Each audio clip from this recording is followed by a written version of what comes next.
My name's Kevin. I work for the Orange County Sheriff's Office. I'm met Detective Smallwood from Casino. The goal, obviously, Casino Police Department's doing most of this investigation. We're at the Orange County Sheriff's Office.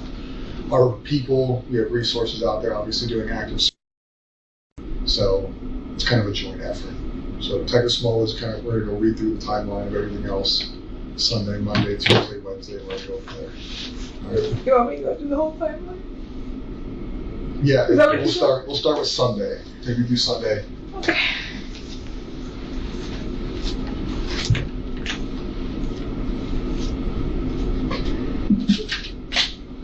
Sunday. Here's that tissue. Yes, ma'am. Actually, grab some. That'll work. I can give you this whole roll.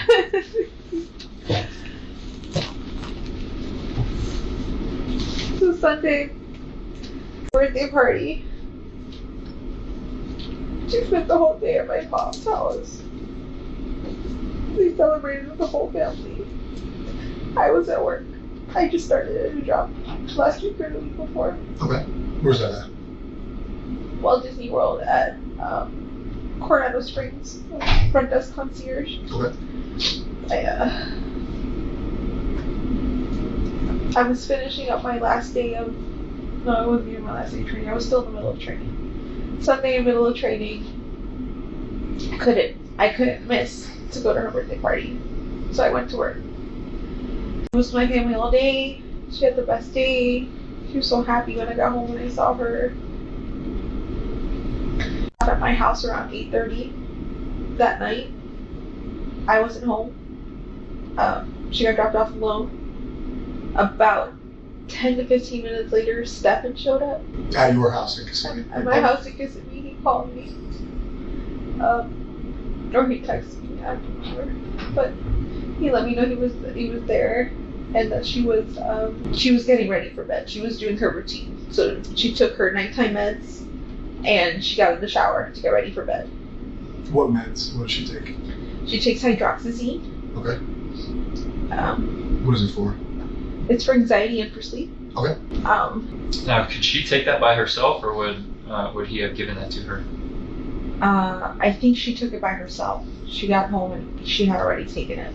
How do you know that? That's what he told me. That's what he told you. Okay. He was there when you got home? You got home, they were already at the apartment? Okay.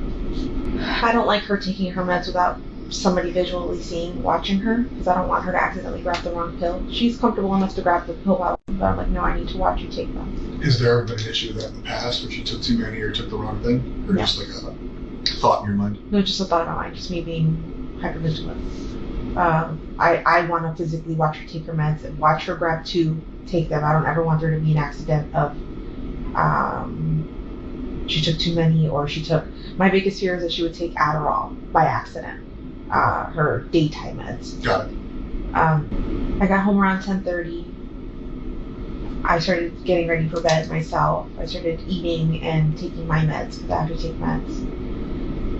When I went to take my meds, I realized, oh my God, I forgot to take my Saturday night's meds, which is why I felt so weird and so abnormal and not myself Sunday while I was at work. Everyone at work noticed I was acting different and not being myself. Like, I couldn't smile in front of the guests. I felt this wave of depression that I haven't felt in years. It was my bipolar symptoms coming up again that I've been medicating myself for all this time. I realized I forgot to take my meds, and I said, you guys, I need a good night's sleep. I need to take my meds. I sent them to sleep upstairs in the guest bedroom so that I could get a good night's sleep. Suggested that we all sleep together in the same bed together, but not the easiest person to sleep with. She rolls around, she punches, she kicks. We have a king size bed, and she typically sleeps on one side, and she'll end up on my side when we wake up. Okay. So I asked her, I'm like, no, please, I need a good night's sleep. If you guys can go upstairs and let me sleep. I had asked Stefan to take her to school in the morning. We'll go to Sunday. So Sunday you took your meds. What meds, if you don't mind me asking, what meds do you take? And like, how does it put you to sleep deep? Does it help you fall asleep, or does it help regulate you? What kind of happens when you take the meds? So they do all of the above.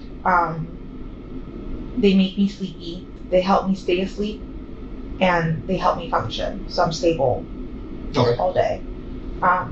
They only work well if I've got a good night's sleep and if I've eaten with them the night before when I take them, or the night I take them. The medication is called Geodon.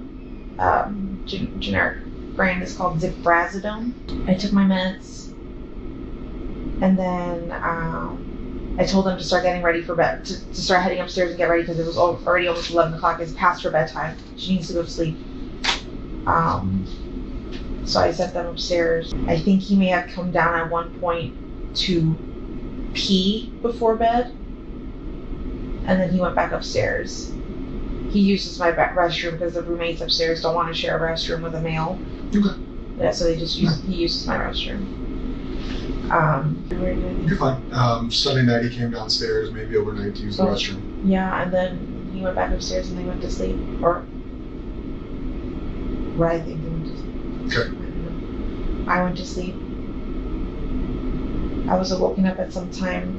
For the longest time, I've been saying he woke me up at 8 o'clock in the morning because I assumed he was taking her to school and getting ready for school. But in reality, I don't know what time he woke me up. The sun was out a little bit. It was still a little dark. And I was very sleepy. When I got up, I was kind of drunk. But he came in to walk the dog, to put the leash on the dog and walk him. Was the dog in the room with you? Yes. So did he wake you up on purpose, or was it just kind of like the causation of him opening the door and you realizing somebody was there? Yeah, the causation of him putting the leash on the dog, because the way the dog reacted, he gets very nervous and will urinate if you put the leash on him too directly. You have to like be nice and talk to him. He's very he's a nervous dog, yeah. So I got up to try to help him and he said, No, go back to sleep. I'm fine, I got this. And I said, You sure? He said, Yeah. So I laid back down and went to sleep. I heard noise in the kitchen, but I'm not sure who it could have been getting ready. But it could have been Stefan, it could have been any of my roommates. I fell asleep again, and I didn't wake up, I think, until 9 o'clock in the morning. Did you ever leave the bedroom in that time frame? No. So he came in, you were kind of awoken up based on him interacting with the dog, but you stayed in bed, you didn't leave the bedroom. So if you woke up at like 9, so you never... That morning. Monday morning. No. So the last time you would have been Sunday evening? Sunday. Okay. I'm sorry. You're fine. I want to see her. Yeah. Take a minute, okay? While you take a minute, I was going to ask you earlier, has anybody reached out to you during the time that you've been investigating this, talked about Maddy, anything else? Negative, positive, neutral? My best friends have all been in contact with me just to try to help me. They're like, setting up Facebook groups, flyers. No negative interactions with the public or anything? Nobody's like reached out with tips or accusations or anything like that? Not that I've seen. I've been avoiding social media because my family's telling me to not go on. Would you be okay with our digital people looking at your phone to verify there's no stuff coming into socials, texts, things like that? That's fine. Do you have the phone? Yeah. What they'll do is they'll plug it in, they'll do a forensic download of it so they have the data. That way they can go through it and say, we did receive things, we didn't receive things, here's the communications in and out, things like that, so we can verify that for you.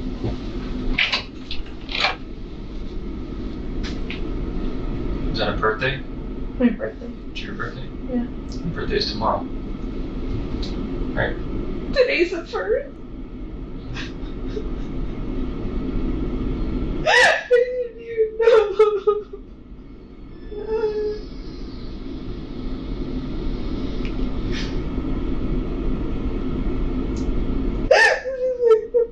This is the worst birthday ever.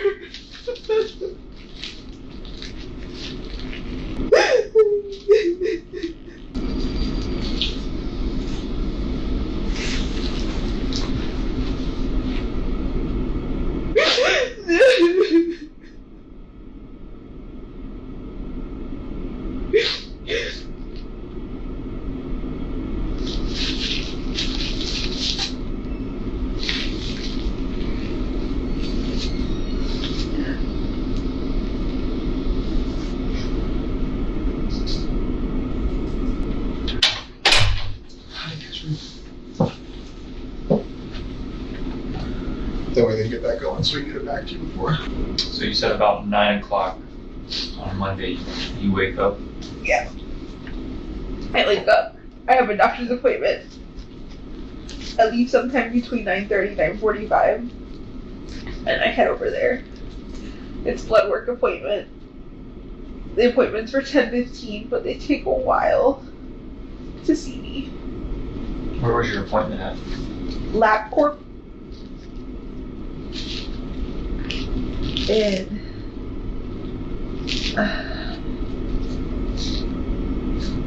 do you want me to tell you exactly which one?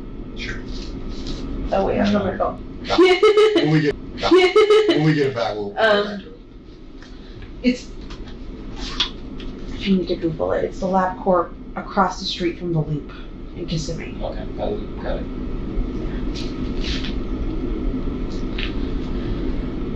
Had my appointment. I finished there sometime between 11:15. Then I headed home. When I got home, Stefan was there. I had talked to him a little bit earlier while I was waiting for my blood work appointment, and he let me know, oh, I'm so sorry, I left my phone at home by accident. School, everything went great. She got up super early, got up really quick. She slept most of the way in the car. I asked her multiple times if she wanted McDonald's, but she said no. Because that was the plan, was that they were going to stop at McDonald's that morning to go get breakfast. Right. He said that he had gone to the vape shop and they were closed and they didn't open. So he waited there for a while and left, and then said he was going to go back later. When I saw him at the house, everything was normal. We were chatting, we were talking, he was acting normal. He was sitting in my computer chair just messing around on his phone. While we were hanging out, he mentioned something along the lines of, oh man, I've been avoiding this phone update for a really long time. I should probably update it now. And I said, do it, don't avoid it, just get it over with. And he updates his phone and then tells me, oh my god, I don't know what button I just pressed, but I just factory reset my entire phone. And I said, how the hell does that happen? That gives you options now when you reset your phone? He goes, yeah, apparently I wasn't paying attention and I just pressed the button and it happened. And I said, oh, that's unfortunate, that sucks. Later on, he tells me he's going to go back out, and I think this is around 12:30, 1 o'clock. Still on Monday? Yes, still Monday. 12:30 in the afternoon, 1 o'clock in the afternoon. He tells me he's going to go back out. He's going to stop at a few gaming shops. And then he'll meet me at the house at 2:30 so we together. He left. I hung out in the house for a while. Was waiting for 2:30 to roll around. 2:30 rolls around, and I'm already calling Stephan, and he's not picking up his phone. 2:30 comes, I leave.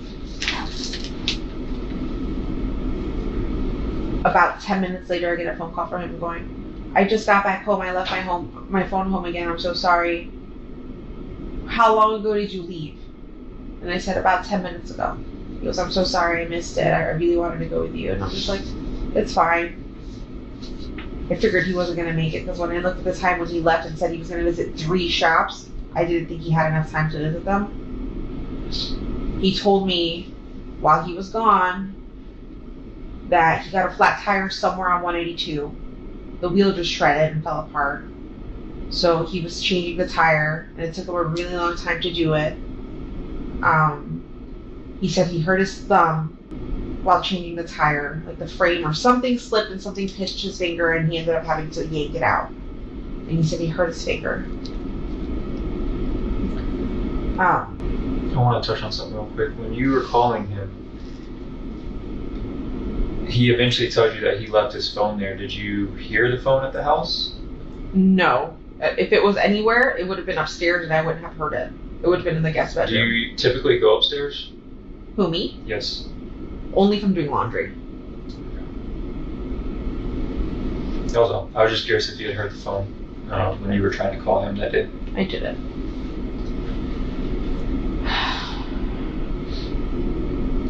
So he tells me all that. I get off the phone with him. I'm waiting. I wait for about an hour and 10 minutes. 4:04, the bell rings, and I'm waiting. I'm the first in line. And she doesn't come out. You were in your car? I was in my car, in the car line, yeah. At this point, it's been a few minutes. She should have been out by now, because she's usually one of the first kids out. She knows I'm in the front line. And I'm holding up the line behind me, because there's kids getting in the cars behind and they're all waiting. They can't get around me, right? So I start calling her, forgetting that I have her phone on me. I had found her phone earlier that morning. She had left it at home. And I brought it with me because she does this often. She does leave her phone. Where was the phone at in the house? It was on top of the dresser in her bedroom. Downstairs or I've never been in your house. Downstairs. Okay. So, just so you know, I have a 4-bedroom townhouse. Okay. The living room has a partition in it, a fake wall kind of thing. That's got her bedroom in it. That's got a bed, a dresser, and a desk on it. Does she sleep there? No. She'll hang out there. She'll use her computer and hang out there. That's her hangout spot. But she primarily sleeps with me every night in my bed. That's because I know the roommates wake up super early in the morning. They're going to be in the kitchen. They're going to wake her up if she's sleeping out in the living room. So I don't. So your bedroom downstairs, her makeshift bedroom downstairs, guest bedroom upstairs. Yes. Got it. Her dresser, her phone was on her dresser. When I found it, I was like, oh my god, she's putting her phone in. That's great. I brought it with me to the school because I was just going to yell at her and then just hand it to her so she could have something to do on our way home. 4:10 rolls around and she's still not out, or 4:09. And then at this point, I'm feeling the pressure from the cars behind me. I'm like, okay, they're all full. They're all waiting for me to leave and she's not here yet. So I take off and I'm thinking, maybe I missed her. Maybe I forgot to tell her I was picking her up from school today because I don't know if she knew that I wasn't working. I don't know if she knew if I was off. So I asked, I don't know if I told her that I was going to get her. So I left thinking maybe she walks, that's pretty close to school. If I can't pick her up at school, that's where I tell her to miss.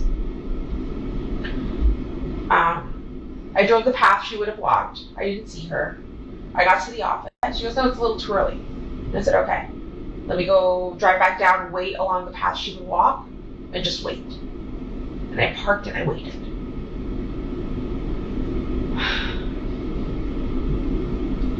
I waited, I'm not sure how long I waited. Maybe somewhere between 5 to 10 minutes. She still wasn't there, and I looked at the time and I'm like, okay, she should be back at my mom's office by now. Maybe she took a different path and I didn't see. So I went, no, she's still not here. And I'm like, that's really strange. So I call, I don't know if I text her, I call, I think I text her. And I asked, hey, or I called her. I asked, and she said, no, she didn't make it to first or second period. And I said, what do you mean? She was dropped off close to the school. She should have been in school. She goes, no, she didn't make it to first, second period. I said, please check with the rest of your friends, see if she made it to any of her other periods.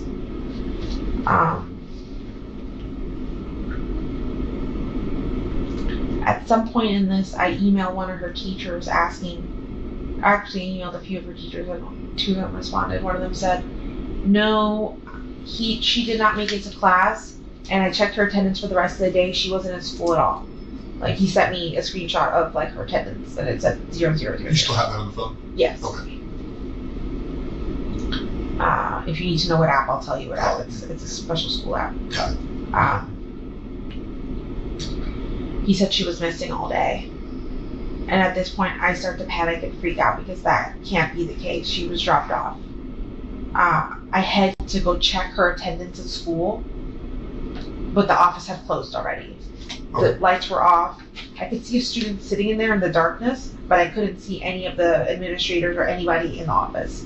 Lights were off, everything was closed. They wouldn't allow me in. I think at this point the teacher had responded to me and told me she didn't make it to school at all. I start having like a freak out panic attack. Are you still just you at this point? Is it you and Stefan? It's me and my sister, and I want to say one of Catherine. I start panicking, and I think at this point I call Stefan and I tell him, hey, because she didn't make it. She's absent today. There's no attendance of her at all today. Only right now. And he said, okay, I'll be there. And he came to the office and there for like 3 hours, I think. Eventually I contact one of my friends whose husband works, or ex-husband works for OCP, or for you guys. Orange County Sheriff's Office? Yeah. Okay. And I messaged him and I talked to him and I asked him what I should be doing because you guys aren't responding quick enough. Would you know his name? Where he works? Yes. Nick Mann. Okay. Or Mahon. Do you know what he does here? I think he works for SWAT. Okay. Sure. Figured out. Yeah.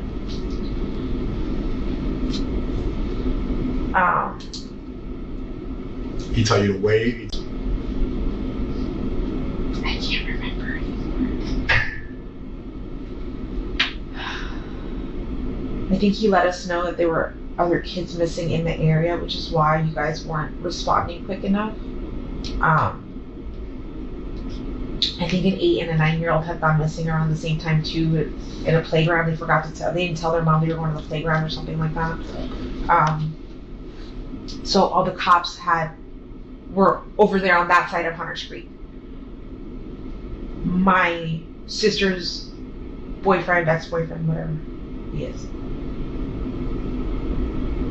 thought it would be a good idea to go to the park and talk to a cop there and see if he could bring a cop back, and that's what he did. Okay. And then at that point, that's when the cops started asking us questions, taking a report, interviewing me. They interviewed Stephan. They asked Stephan to take them back to the location where he dropped them off, and he showed them wherever he dropped her off.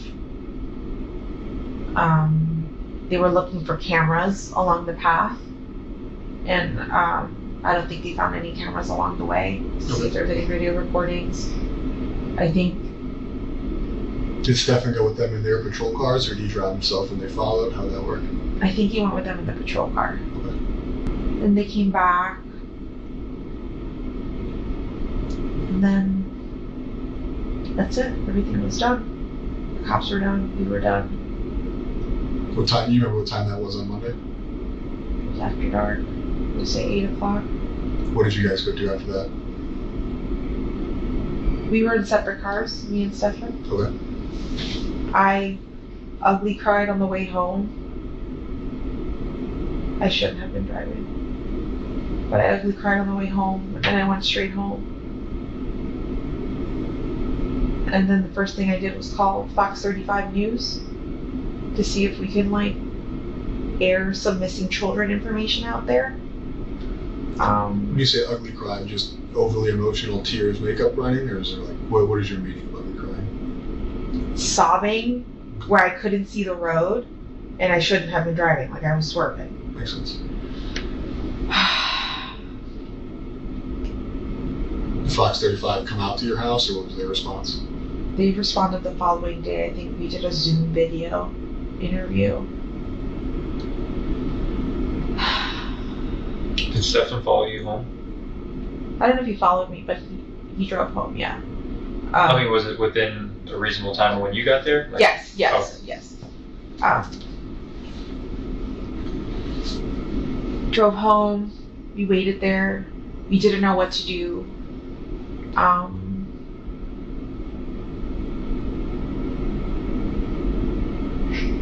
I stayed up late. I think I called Fox 35. What else did I do? I think I had to eventually eat and take my medication. He told me he was going to go out cruising that night to go look for her. And I said, I even questioned that. I asked him, are you sure it's a good idea? You should probably sit tight. let's just wait to see if she comes home.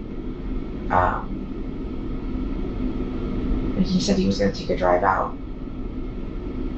I had completely forgotten about him wanting to take the drive or that he actually did it.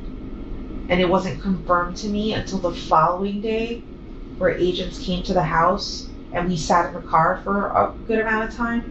And I noticed the chair was adjusted. And I said, "Did you drive my car?" And he said, "Yeah, remember I said I was going out last night?" That's right, you did say that.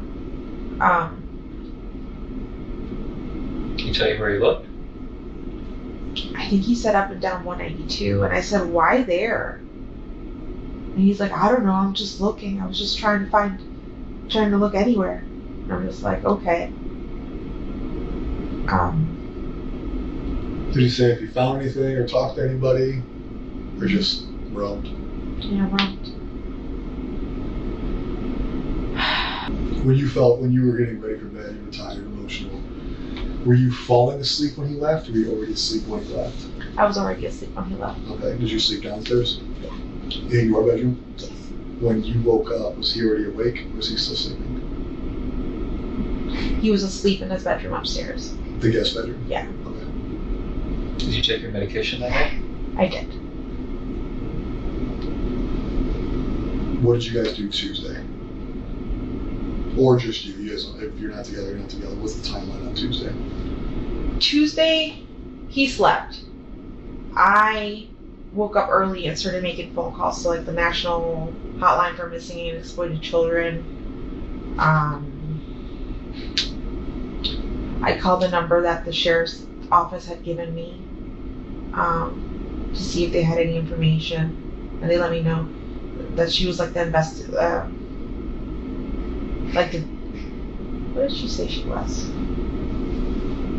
I don't remember what she said her position was, but she had just gotten into the office and was just starting to work on it, so she didn't have anything new for me. Her name was Bonnie Mitchell, I remember that. She asked me to send her some photos. The National Exploited Children's Hotline place asked me for photos as well. I think at this point, I had asked my friends and family to start contacting news outlets to try to get as much attention on this as possible. I had a lot of phone calls coming in, and I was picking all of them up, hoping that any of them could be. But it ended up being news reporters or people who had seen my phone on my phone number on a flyer and was trying to give me suggestions. Somebody letting me know that they took flyers all the way to Orlando International Airport and posted them all over the place in case she was being trafficked. They suggested that I go to Amtrak and Greyhound. I had my sister making all these runs for me. I didn't leave the house to do any of this. Stefan's still asleep? Yeah. Eventually, reporters come to the house and do an interview. And at this point, Stephan was awake. I did an interview with them, and then Stephan was crying in the background, and I said, "Stephan, do you want to do the interview?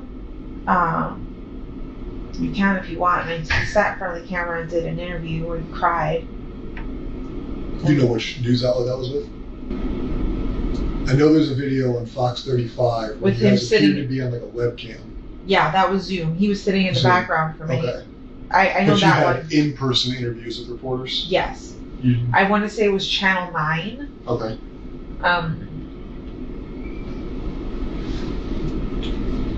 Yeah, Channel 9. And he spoke to them? Yes. Okay. And he ugly cried in front of the camera too, so he was fucking fake sob crying.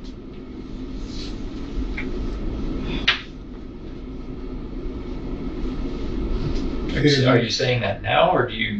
I'm saying that now. I didn't Okay. think that at the time. At the time, I thought he was truly heartbroken and back, not that he had done all this shit to her.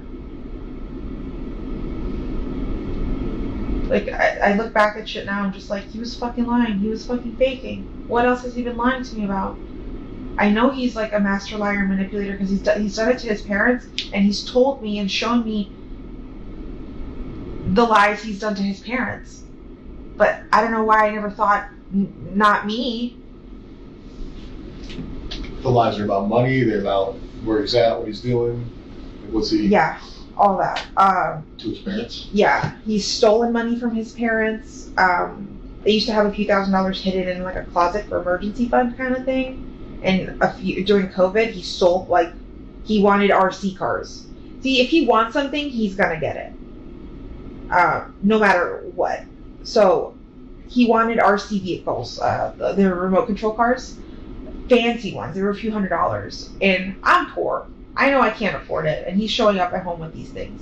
And I asked him, "Where are you getting the money from? Because we don't have this money."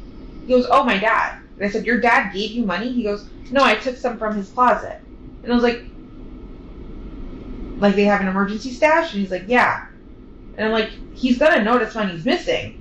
And he's like, "No, he won't. It's so much money in there, he won't notice at all." I've confirmed with Chris later on that he did notice money, but he never asked his son.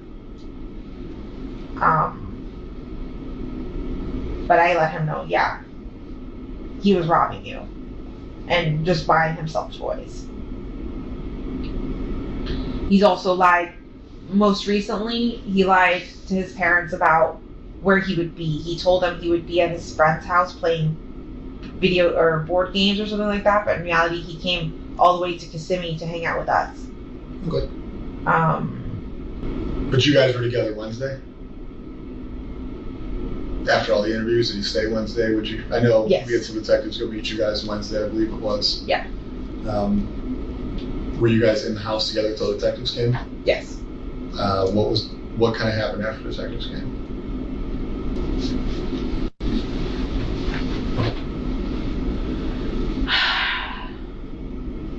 Do you feel like everything starts to get blurry? Oh, I get it. Trust me. We've been in this office for like 3 days straight. Yeah, so I just don't remember what day I had conversation with you guys. Tuesday night, Orange County detectives came out there because I ended up coming out Tuesday night. Yeah. I don't know if you remember seeing me or not that night. Okay. That was the first night we were at the apartment into the nighttime. Yeah, is that when you guys shut down the house for forensics? Yes. Okay. So tell us about that. Okay. So earlier that day, I think Detective Hunt came, or somebody came, and asked Stephan for his cell phone. If he would willingly give it up so that they can look at it, or if they would need a warrant. And I remember him saying, "Should I have asked a warrant? Should I have?" And I'm like, "No, if you've got nothing to hide, give them your fucking phone." And I think we hung out in the house for a little bit, and then when you guys came in the evening, and you guys told us to wait outside, and we waited in my car, he started getting very anxious and very panicky, going, "I want my phone back. I want my phone back." And I said, "Listen, at this point, it's their phone. It's theirs for fucking ever. I don't give a shit. We will buy you a new phone. It doesn't matter anymore. Whatever they need, they need. Like, let them look at it." And he's like, "I just want my phone back."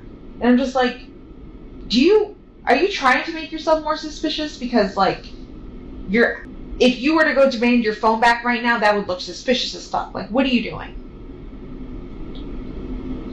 I'm thinking he's just getting impatient because he's bored and wants to play on his phone.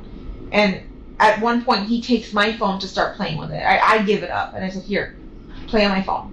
Have fun." Because I think from my phone, he was trying to log into his emails, but he couldn't because you need like 2-factor authentication from your own phone. And I'm just like, "What are you trying to look at?" And he's like, "Oh, my shipments, my packages." He's addicted to buying shit. That's another thing. Me and his dad couldn't figure out where Stephan was getting money from to buy stuff since he's been unemployed the last 2 months, but he's constantly buying himself packages, buying himself things off of Amazon, buying himself things off the line. Is this stuff you can confirm, or you think he's doing this? What? Buying packages. I can confirm because I am linked to his Amazon account, Okay. And his parents can confirm whatever UPS packages or whatever he's getting at home. But I'm linked to his Amazon account. If you guys have my phone, you'll see whatever shipment. I think most recently I did like birthday party. If you see birthday party stuff, that was me. But everything else, him. he's constantly buying stuff and he doesn't have money. He keeps saying he's got money in his savings, but me and his dad called bullshit because he hasn't had, when he lived with us, he was struggling. His dad was helping him pay his bills, paying his rent, paying his gas, paying his insurance. Stephan was helping us, supporting us by buying food and all that stuff. But I don't know what he did with the rest of his money. And I don't know where he's getting money from now. Okay. You were telling us that he was trying to log into his emails. So he's trying to log into his emails on his phone. And I said, two-factor authentication, you can't do anything. You're just going to have to wait till you get your phone back. What else? We waited in the car. I think at this point when I noticed that forensics was locking down the house and you guys said we couldn't come back, I told him to call his dad. Because I had a feeling y'all knew something and it was going to come down on him. And I'm just like, they're focusing on the wrong person. They have the wrong person. In my head, I'm convinced you guys are that you had the wrong person. I wanted to think that he was good.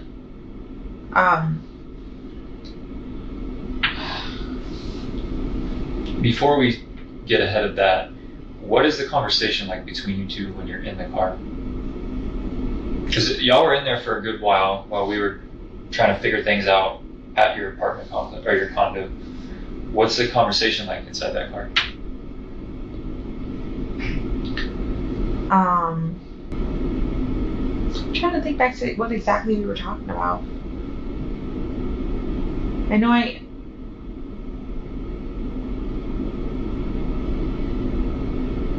remember late in the when you guys let us know we couldn't come back, and I called his dad, or we called his dad. I started saying to him, I think they're focusing in on you. We need to call your dad, and I think we need to get you a lawyer. I feel like they're focusing on the wrong person, and he kept saying the same thing. He kept repeating what I was repeating, that they're focusing on the wrong person. They're wasting time there. How did he feel when you said he needs a lawyer? He didn't believe me. When I told him, don't you see forensics is closing down the house? They fucking know something, or there's something, they know something. Something's happening. They wouldn't be locking down the house this way if they didn't have suspicions of something. But I wasn't thinking, I don't know why I wasn't thinking him. I was just no, they've got the wrong guy. He just kept saying that they have the wrong guy, that they're focusing on the wrong person and that we're wasting time and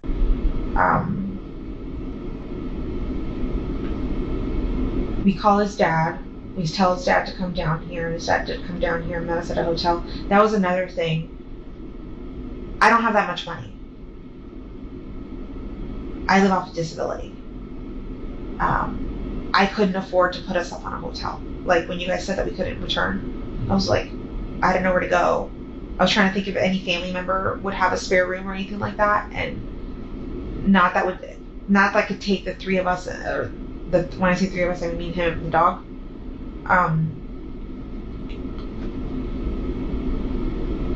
And I know at my mom's house, we wouldn't have been welcome. My mom does not like Stefan. She's never liked Stefan.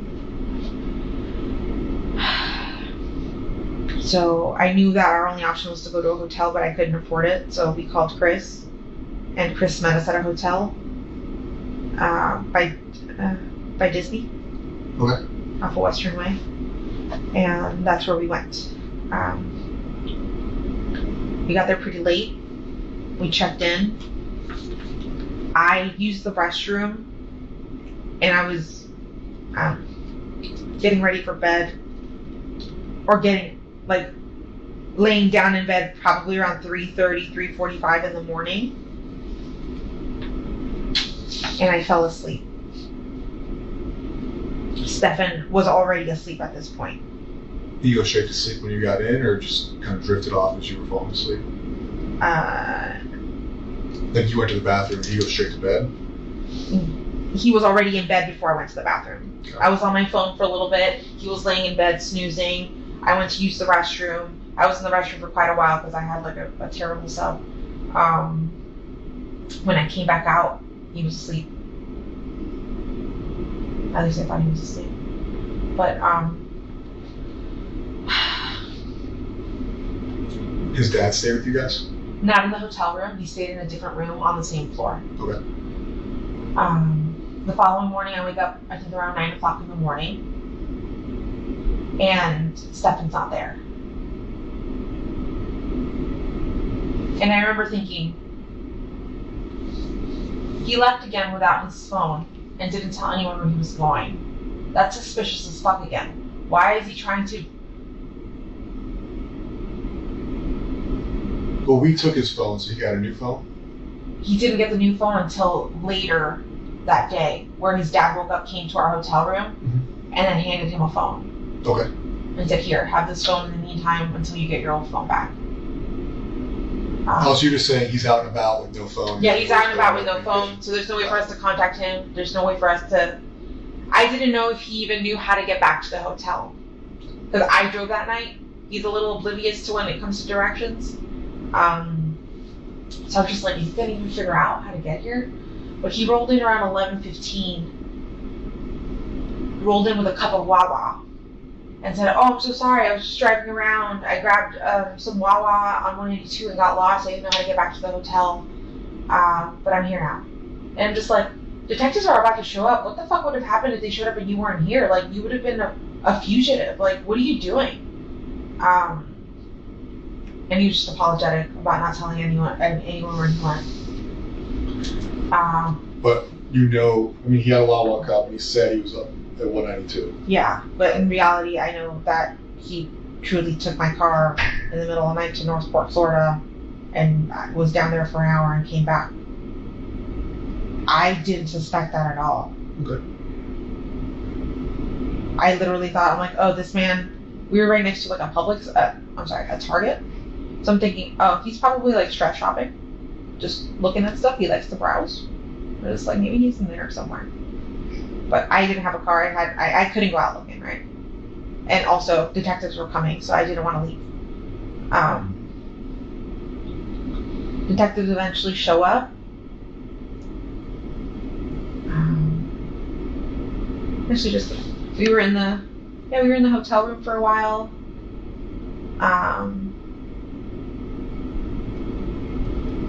He went back to sleep and slept. I took a little snooze for a little bit that morning, and then I got up, and then I went downstairs to the lobby, and I saw Chris. And Chris asked if I wanted some lunch, so we went to the hotel bar and ate some lunch. We brought up some lunch back for Stefan, told him to eat a little bit. When he woke up, he took like 2 bites. Then detective showed up. He went downstairs.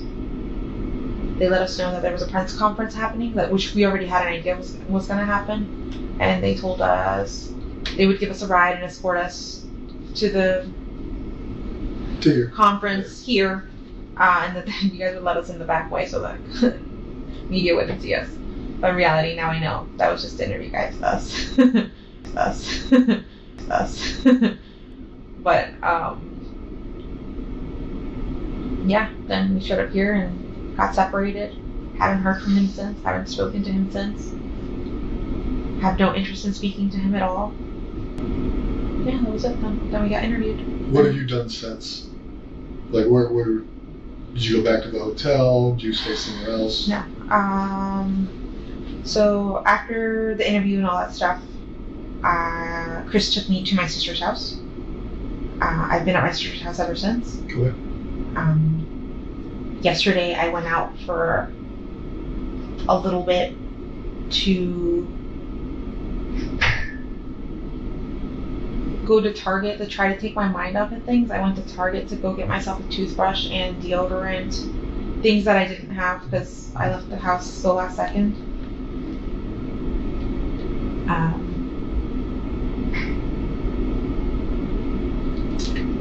I also went to my ex-husband's wife's mom's house. It's complicated, but we're all friends. So? Yeah. Yeah. And they consoled me. They just kept me company. They made lunch. Then I went back to my sister's house, and I've just been pretty much there ever since that. When I went to Target, I decided, like, oh shit, I shouldn't be out in public. People could recognize me. It could either be good or bad, what people could tell me. I've already had people recognize me in my community, and dealing with people's heavy emotions and them coming to me and crying and telling me they're so sorry and how they feel is so heavy, because like I just have to kind of stand there and take their emotions, and like, I don't know, it's so heavy. When I realized that these are the interactions I was having in public, I'm like, I need to stay home, because I just can't carry anyone else's emotions right now. I have my own to deal with, like my own. I don't want my own mental health suffering. I don't want my own mental health suffering. I don't want my own mental health suffering right now, or for me to spiral and end up back being hospitalized. So when did you meet Steve or Stephan? I met Stefan in 2017. We both worked for Eco Homes, a real estate company. I did appointments, and he worked in the office doing like warranty work. We met as coworkers. We became really good friends. We were best friends for like a year. And then eventually I asked him if he wanted to hook up, and he said sure. And yeah. You said 17, 18. Did you live in Orlando, Kissimmee? Where were you guys staying then? Kissimmee. And did you guys live together in 17? He technically lived at his parents' house, but he was staying at my house all the time. Okay. Same house you're in now, or a different house? Wait, I take it back. In 2017, he wasn't staying over my house. It started in 2018 when we started hooking up, and he started sleeping over my house. Okay. And what was your next question? Was that in the current Yes. house you live in now? Yes. Okay.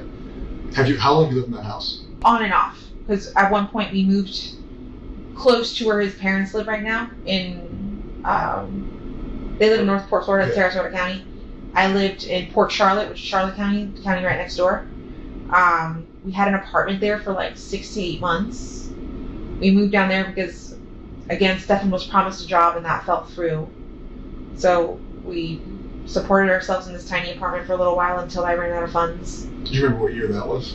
2020. When did you live in Port Charlotte in 2020?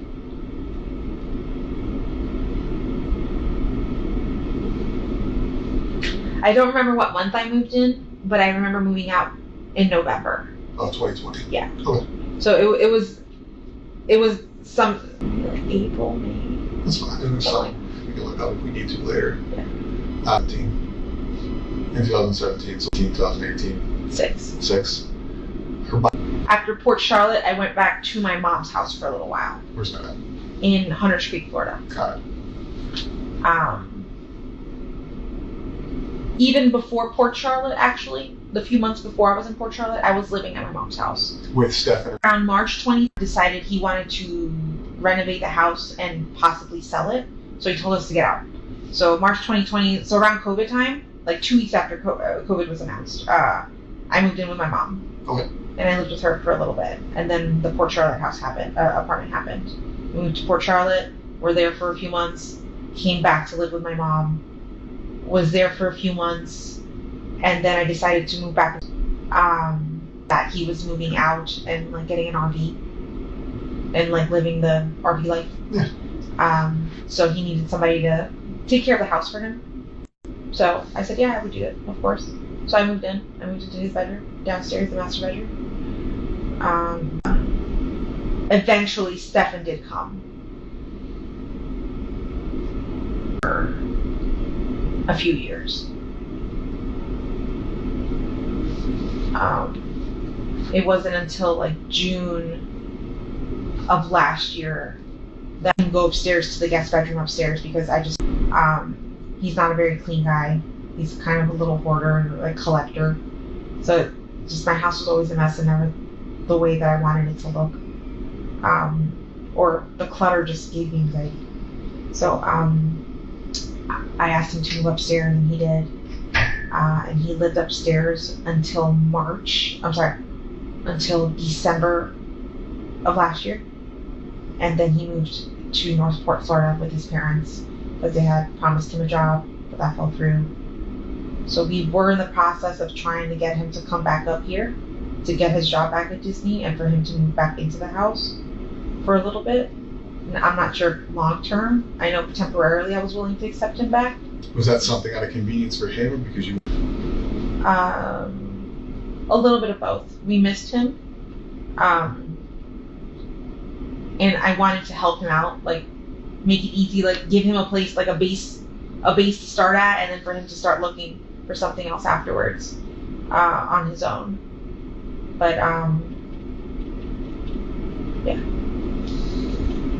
You obviously have a relationship. Talk a lot. Is she a secretive teenager? What is like your kind of day to day with her?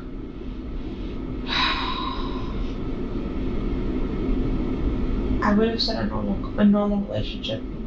I asked, she would tell me.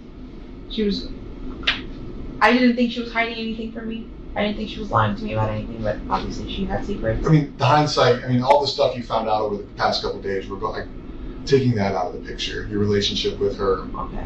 Like not looking back saying, okay, I was being lied to. Like up until you found out some things that you've been told, you guys had an open communication relationship. You talk about everything. Life. Yeah.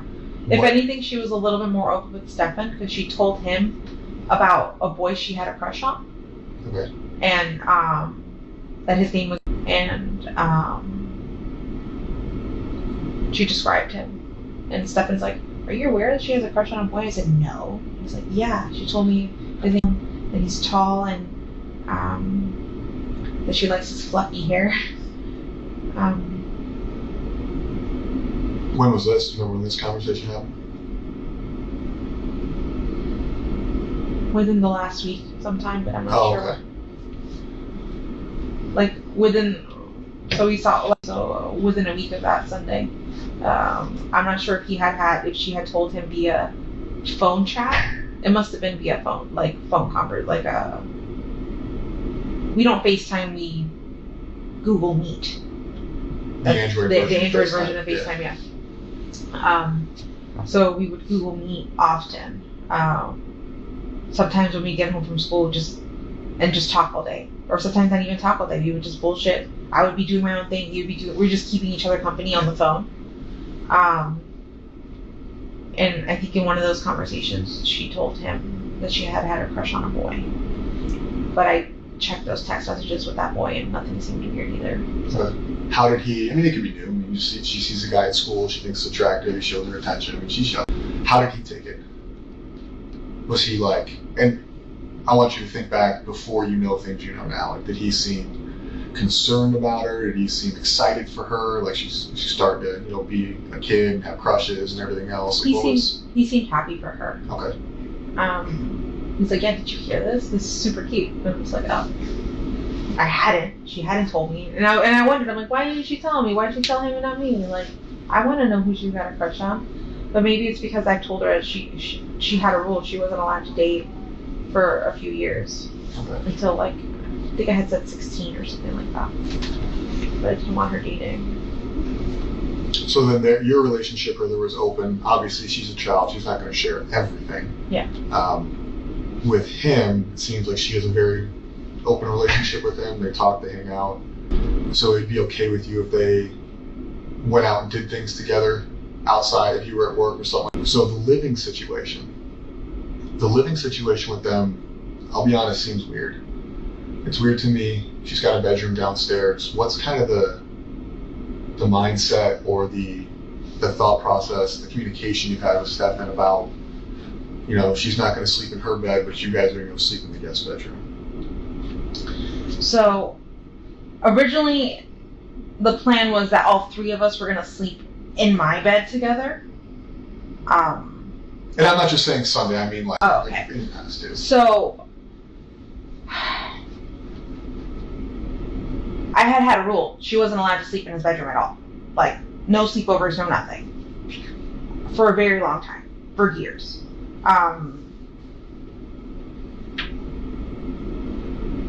Since we're pausing, Yeah. what brought that on? Was that like a request of his, like can we sleep in the same bed, request of hers, or you just saying?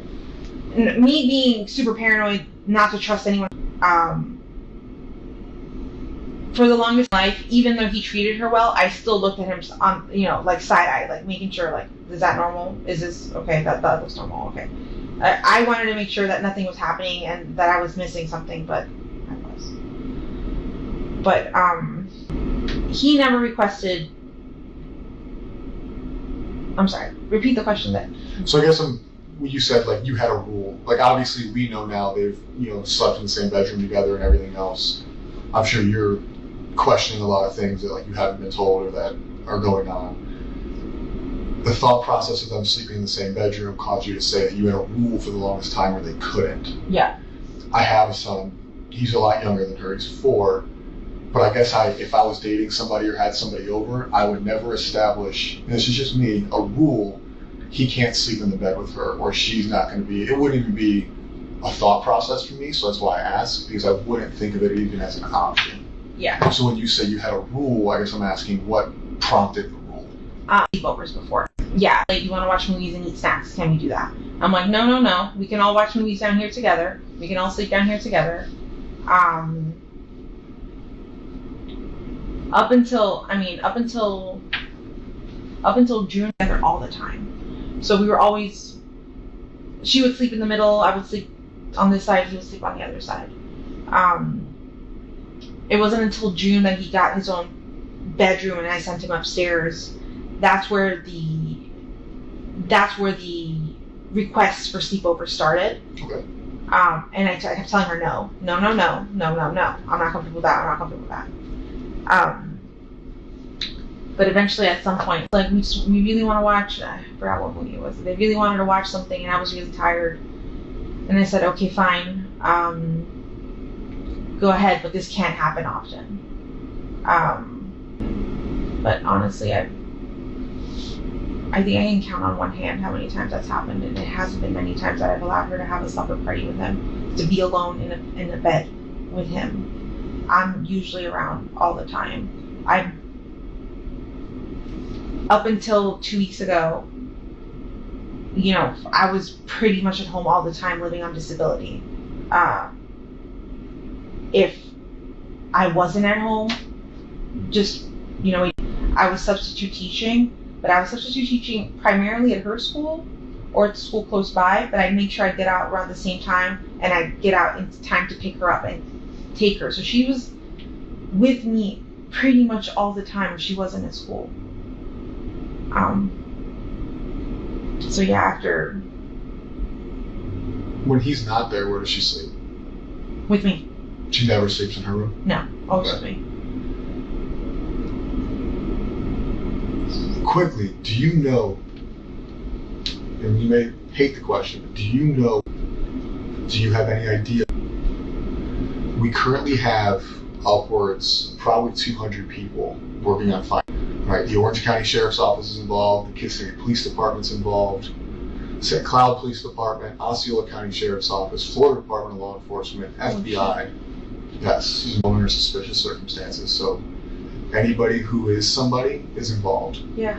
So regardless of the circumstances, those people don't get to go home. Those people don't get to go back to their families. Those people don't get to live their lives and go back to their primary jobs. Of course. I know the sheriff has probably expressed to you that's his number one priority. I'm sure the Kissimmee Police Department's expressed that to you, our detectives.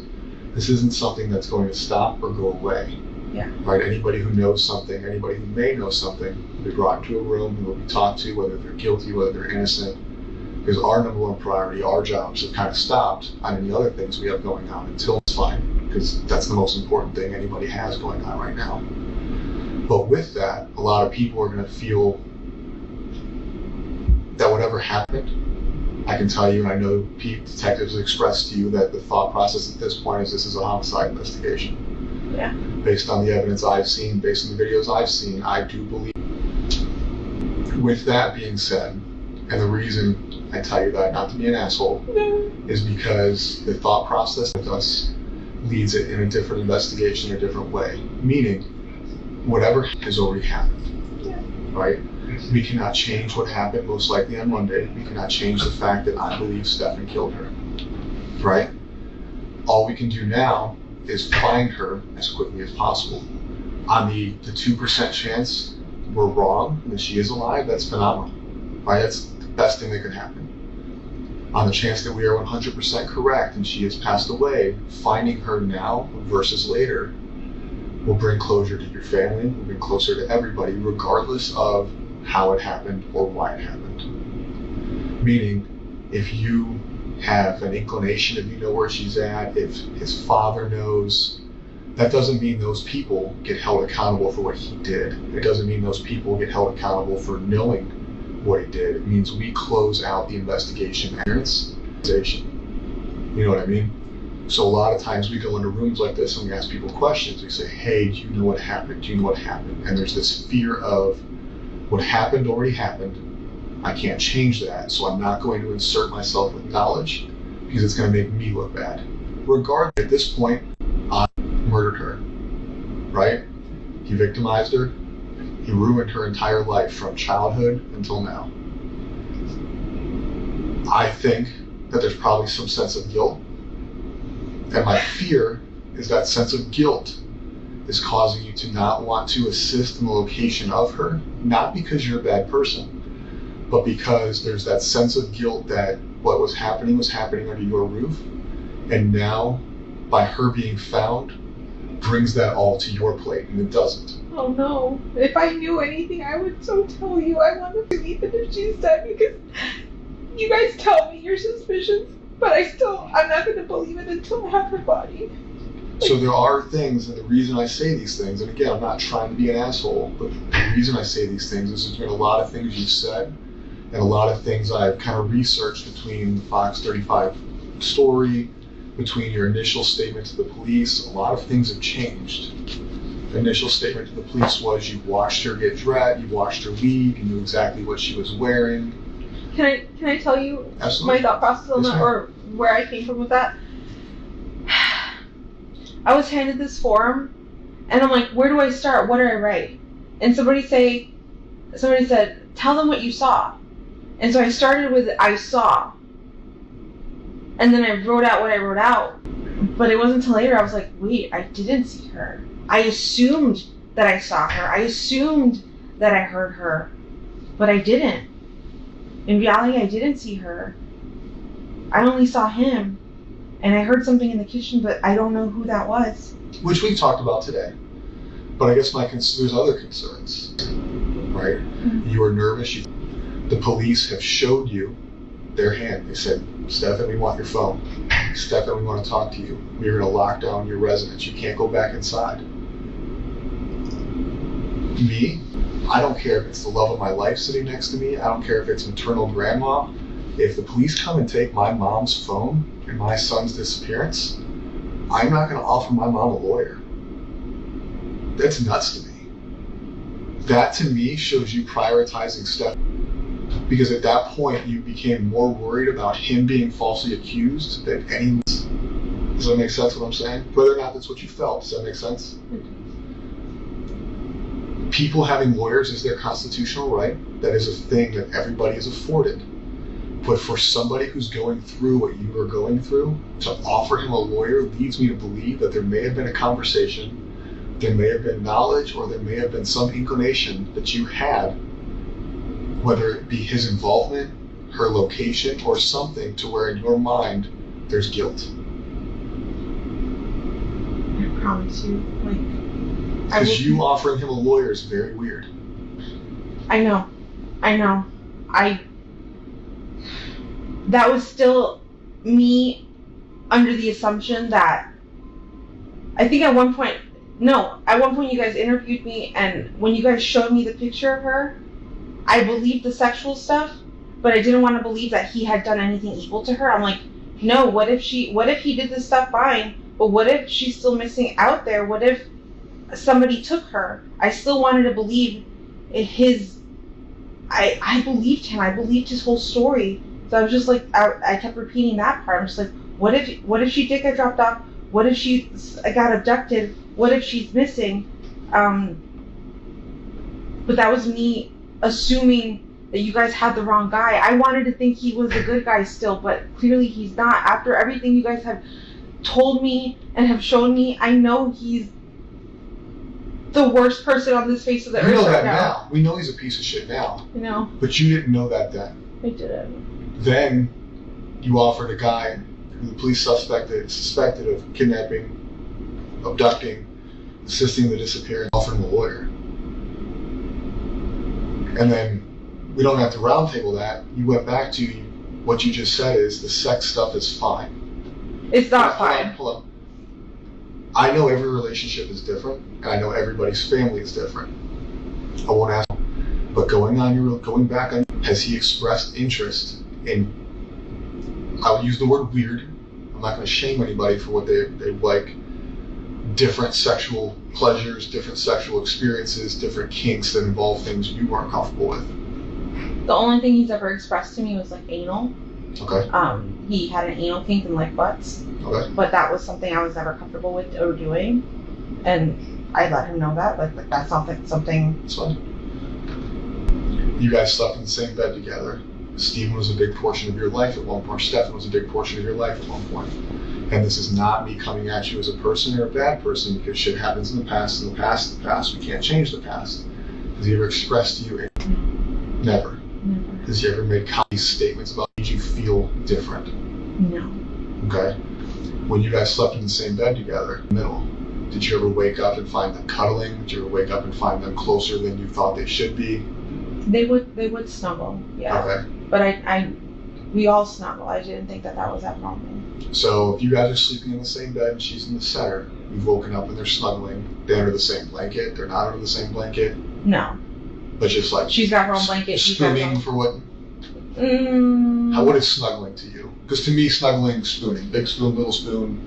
He would lay down like this, and she would be right here in the nook.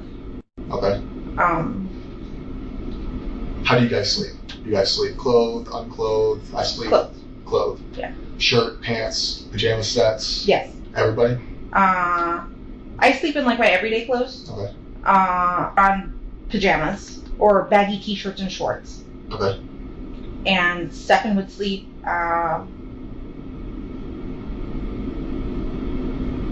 with his t-shirt or boxers, sometimes with his pants on.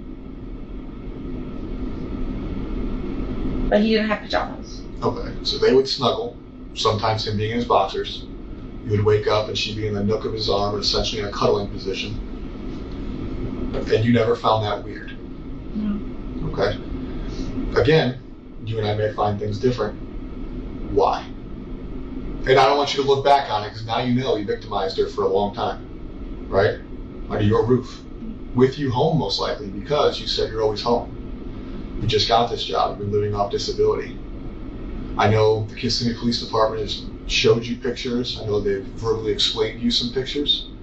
I can tell you that today, we are still downloading his Google Drives. We are still going through his social medias, his cloud-based servers, and everything else. And we can now piece back her victimization in your house under your care to 2020. I believe you've gone as far back as in when she.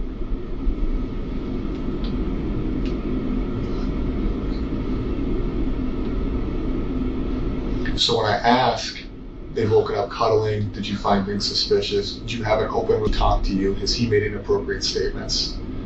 It's almost like cheating, right? Like, have you ever been cheated on?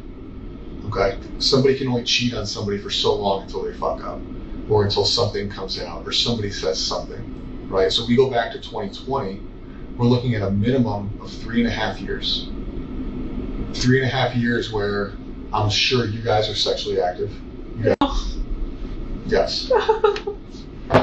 So for 3.5 years under your care in your house, not only is he being sexually active with you, he had a sexual relationship.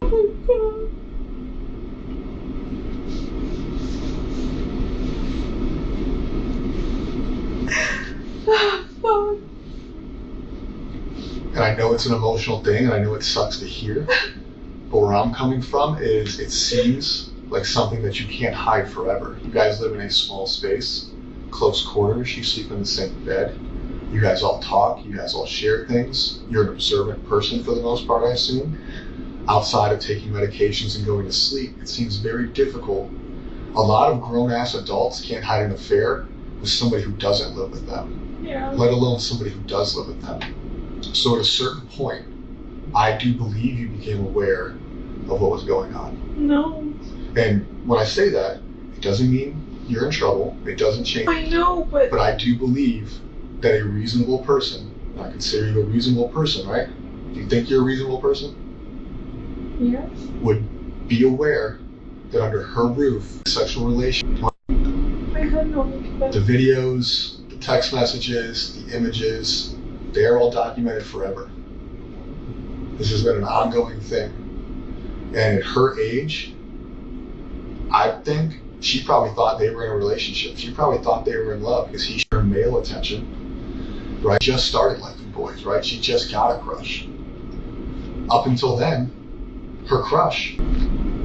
At the same time, you guys are sleeping in the same bed together. You guys are all cohabitating. She's not sleeping in her room. But you felt the need to establish a rule that they couldn't sleep in the same room. But when you established that rule, for 3 years, she's already been dating him, essentially.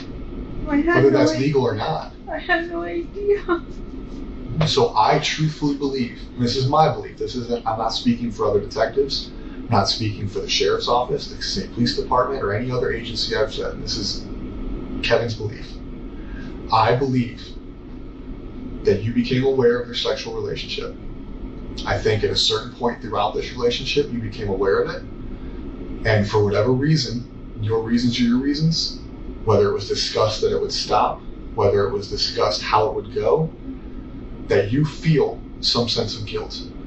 A lot of the news statements you've given kind of, again, my opinion only, I don't speak for anybody else, whether it's in this room or out of this room, bother me. It seems like some of your emotion, up until this room, I think some of the emotion in this room is sincere. I think a lot of it's because I'm being an asshole. I'm telling you things you don't want to hear that shouldn't be said out loud. But when you talk to the news, when you talk to deputies, it feels, based on my experience in this job, that it's not sincere. I feel like some of your sadness is not real sadness. I feel like when you gave the interview with Fox 35, it was not sincere. Looking at that video one time, I didn't feel like your cries were sincere.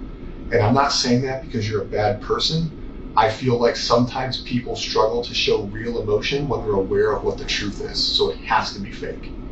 This is lies for the past, let's say, 5 years, right?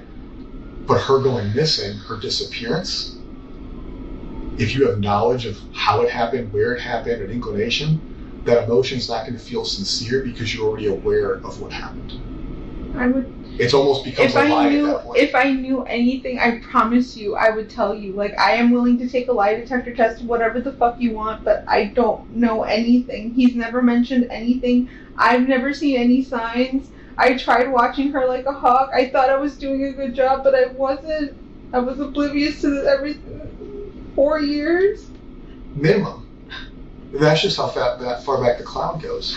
And I find it hard to believe for me that you were so worried about how many pills she took at night, but not where she slept or what relationship she was. His interest in her. I thought we were all safe. I thought because of that he hadn't shown me anything so far. Like, everything seems fine. Like, he seemed like he treated her like he treats you. In his mind. I fucking disgusting. I fucking disgusting. I fucking disgusting. So now he's in jail because of what we found on his phone, not because somebody came forward and reported that he abused. No, I know. She's not old enough to consent. She's not old enough to have a thought process to even want anything that was happening to her. It's abuse. So he's in jail for that. But something caused what, right? We searched her. Because we can call it a murder. She didn't die naturally. She didn't overdose. She didn't have a heart attack. We circled her on Monday. Something had to cause that. He's been having unrestricted sexual activity for a long time. He's getting what he wants from her, probably from you, and who knows whoever else, right? So it's not like he woke up or went to bed Sunday and he was like, you know what? I'm done with this, but I'm going to kill her. Something happened. People don't just wake up and like, you know what? They leave people, they break up with people, but usually things cause people to snap. Now, whether you know what, and I'm in trouble, or I feel like I'm going to, or him being out, we can go even worse. She's pregnant. That's what questions last night led me to believe when we started talking about her period. I was told that her and her friend, and granted, I'm male, never had a period, but that somebody found it weird that they were no longer on the same cycle. Could be different because she's a teenage girl. Could be that she missed her period. Have you ever found a pregnancy test at home that wasn't yours? I have 2 underneath the bathroom sink, but I haven't seen if they're still there or not. Okay. But you haven't seen any used ones in the trash? No. Their relationship hasn't changed? No. Okay. So what do you think happened Sunday? Other than him killing her. What do you think made him snap?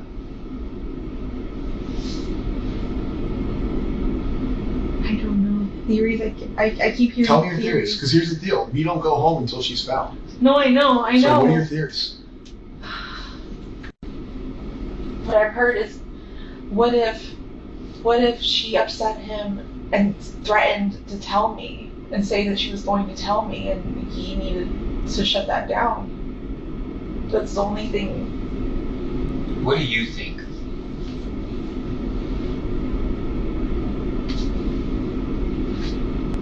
I believe. I don't want to believe he killed her. But from what you guys are telling me, he must have killed her Sunday night and snuck her body out in the morning. That photo you guys showed me of her slumped in the car. You don't want to believe he killed her. I want to believe she's still alive and that she got kidnapped, but that doesn't seem like that's the case at all. Yeah. I know, my brain just wants to believe something else. I just want to believe she's still alive and she's out there.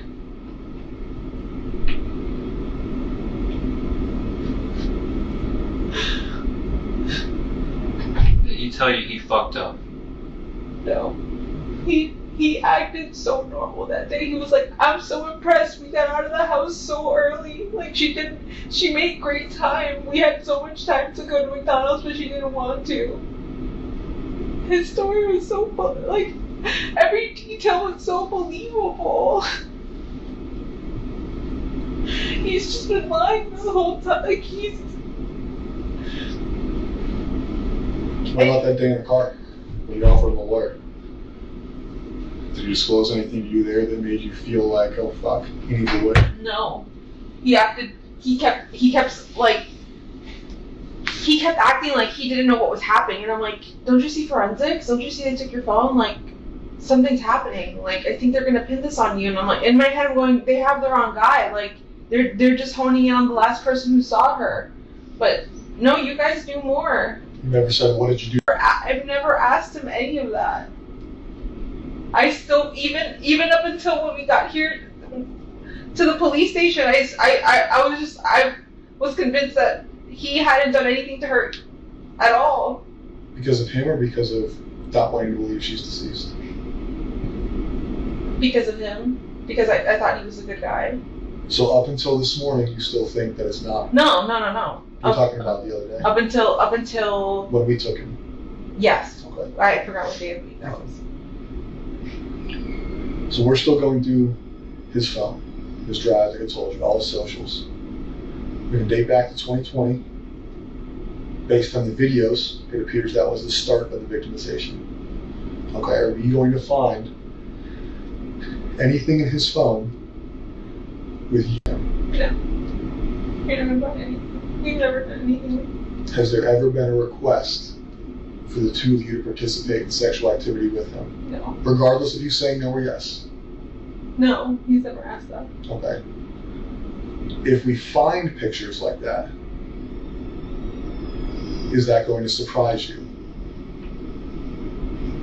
So if I'm in his Google Drive, if I have a sex crimes detective, a computer person look at his phone, and they tell me, hey Kevin, I found a picture engaged in sexual activity or borderline sexual activity, is that going to surprise you? Yes, because that doesn't exist. Okay. At any time during the course of your relationship, has he expressed that he has ever had sex with a child? No. Not a child, but when he told me when he was in high school, he graduated high school like later, like older than 18. Okay. He dated somebody younger than 18. I think she was 15. But I don't know how old he was, 19, 20. But he was an older kid in high school. He graduated late.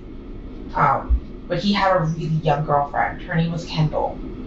And I thought that was weird. I was like, that's a little too young. He goes, no, it's fine. We were in high school. Everything was normal. Her parents loved me. Blah, blah, blah, blah, blah. But that's the only one. Have you ever gone through his phone? Okay. If you had to, knowing Stefan, knowing where he lives, knowing where he goes, how he conducts his life, give me your top 5. Because I know you've had to have thought about it. If you haven't thought about it, that's another weird thing I got. Since Monday, right? We told you on Wednesday that we think he did it. Yeah. So from Wednesday till today, it's about 48 hours. Give me your top 5 places you think are possibilities based on knowing him, based on knowing his path of travel. Where do you think? It doesn't have to be based on evidence, just in your gut. Give me your top 5 places where you think he.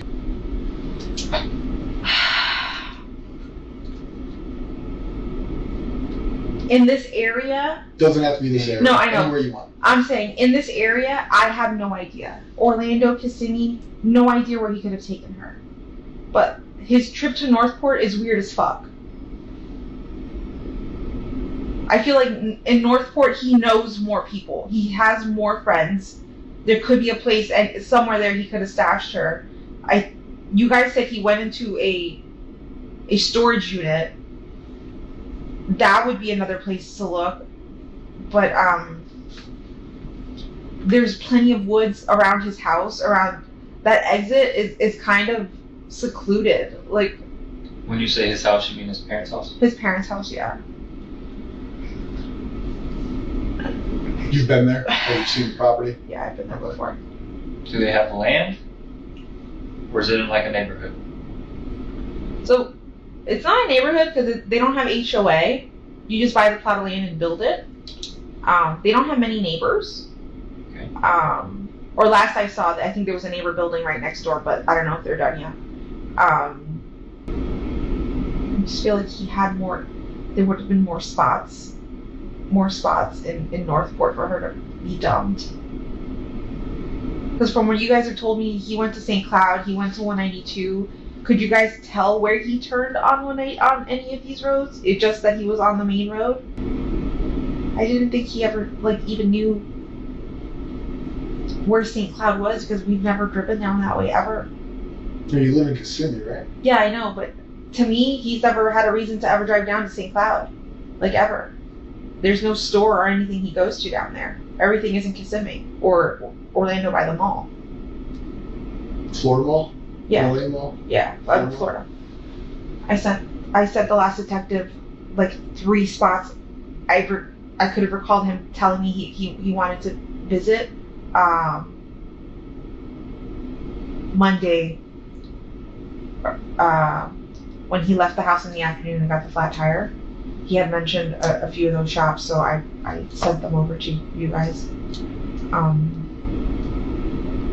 But there's honestly nowhere I can think of. We've never gone to. The only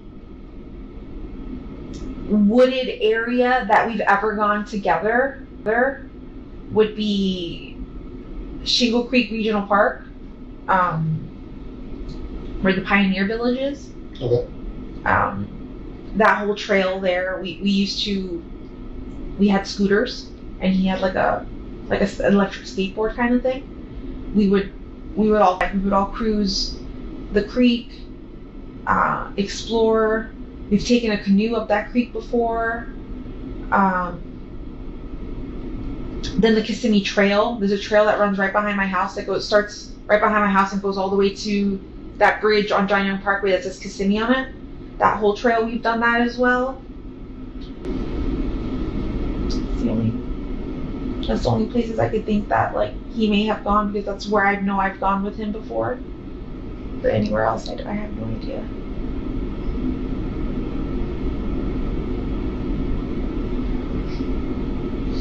So our ERT team, it's called Emergency Response Team. It's just a group of people who search areas. It doesn't have to be wooded, can be wooded, can be swampy. They've been out for 3 days. They're going to be out all weekend. They will eventually, whether it's today, whether it's tomorrow, whether it's in 2026, okay? I don't think you want that to take too long. Right, I'm sure you'd like to have a funeral. I'm sure you'd like to have some kind of memorial service. The last thing you want is for us to call you in a year and say, hey, we found remains. We don't know. Okay. That may not be something you thought about till just now, but I can tell you, being someone who investigates homicide, that is something that everybody has to come think about eventually.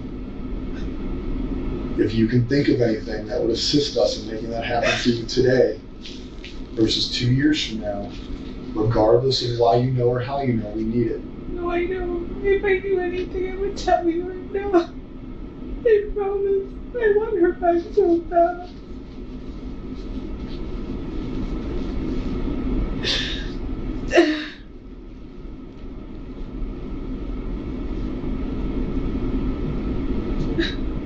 I don't want to think about planning a funeral.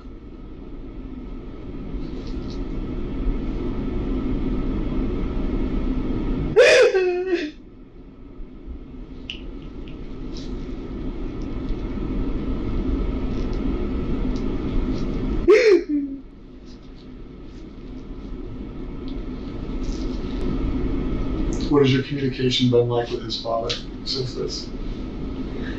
I've limited contact over the last 2 days because I know too much and I don't want to tell them anything. You don't want to tell them what we've told you, or you don't want to tell them what you know? No, I don't want to tell them what you guys have told me. I don't want to share any. It's so difficult because I've known them for just as long as I've known Stefan. They feel like absolute shit right now. I know that they kind of got into a fight because Chris started, are you sure we know our son? Are you sure we know our son? I don't think we know him at all. The mom was defending him, but now with everything, with the evidence on the phone coming out, they know he's a piece of shit. We've talked to his dad, and his dad knows as much as you know. He knows his son's a rapist. He knows his son's a murderer. He's talked to us. He's been very open with wanting to help in any way he can, whether that's technological, whether that's verbal. Yeah, he even had, I was with him when he turned in his knife to you guys. He remembered he had a knife on him and gave it to you guys. I thought that was... Have you talked to Chris about Stephan needing a lawyer? Yeah. When? I think when you guys showed me the photos. So we showed you photos of Stephan raping. No. The first thought you had was to ask his father if he should get a lawyer? No. I saw a picture. I didn't see the rape. I didn't know she was getting raped until yesterday. I saw the picture of the oral sex happening. And I knew that was true, right? That's evidence. That's for real. That's fucking happening. But I kept thinking, they're going... I don't know why I can't tell you why my brain kept thinking, no, he didn't kill her. Not that he didn't kill her, but she's still missing. She's still out there. She was taken.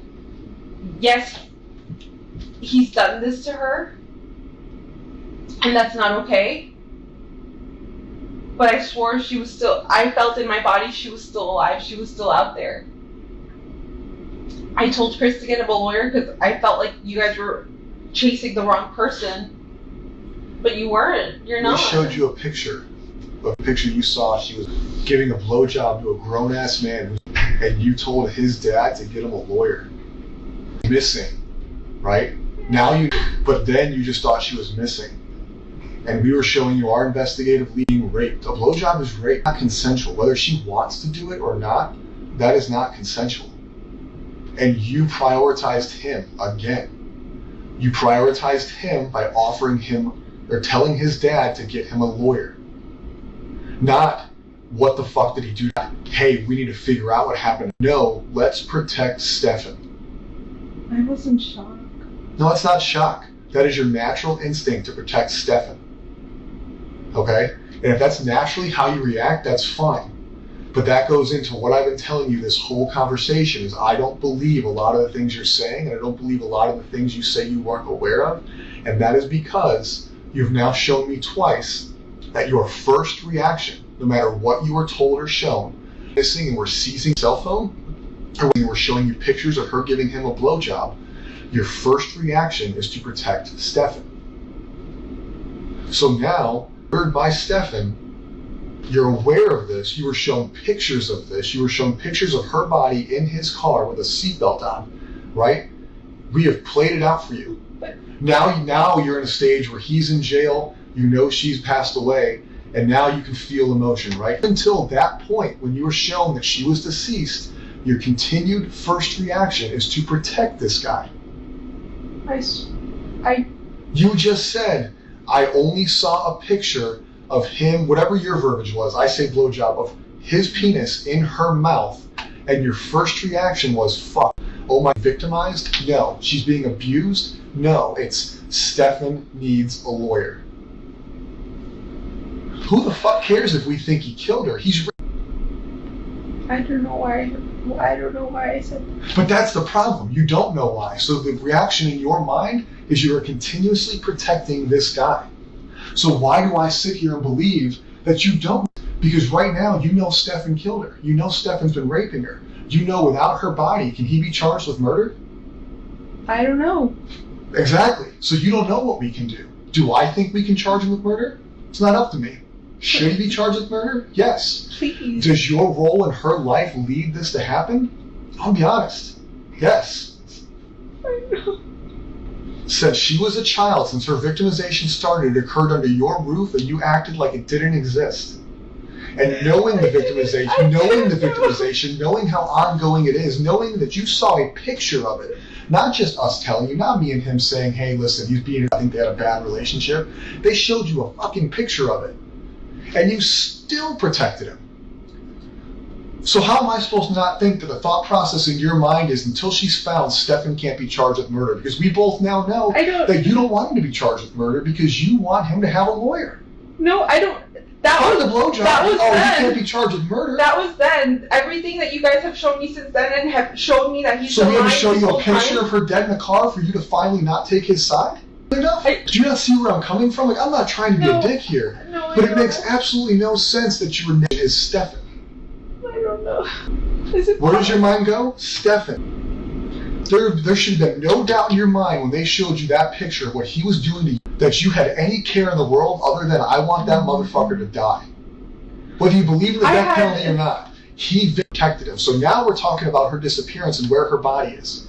Why do I believe that you're still not protecting him? Because you say so? Because you can't explain why you protect him. You can't explain what is inside of you that makes you protect Stefan. And you may never be able to explain it.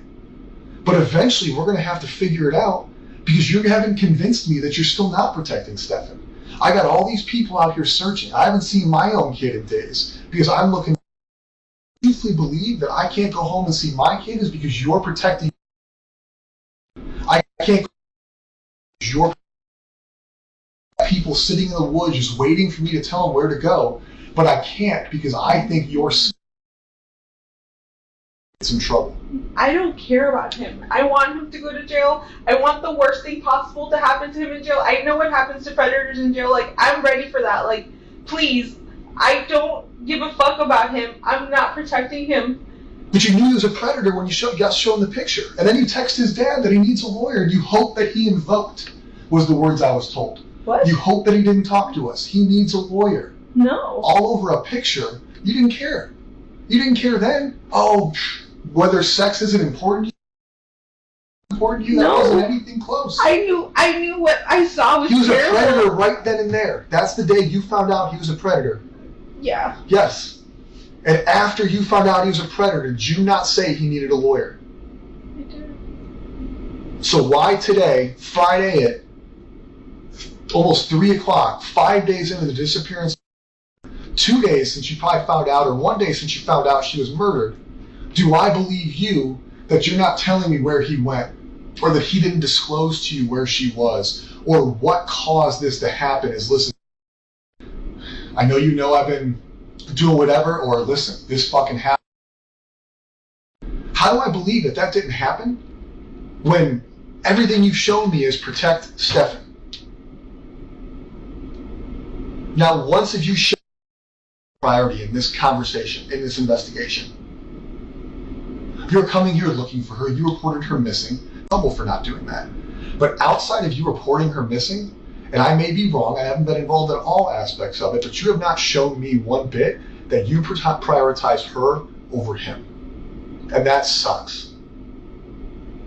Not because we're working our asses off for your family, not because we have people out there sweating their asses off for your family, but because I feel like all I care about is your care is to make sure Stefan doesn't get held fucking accountable.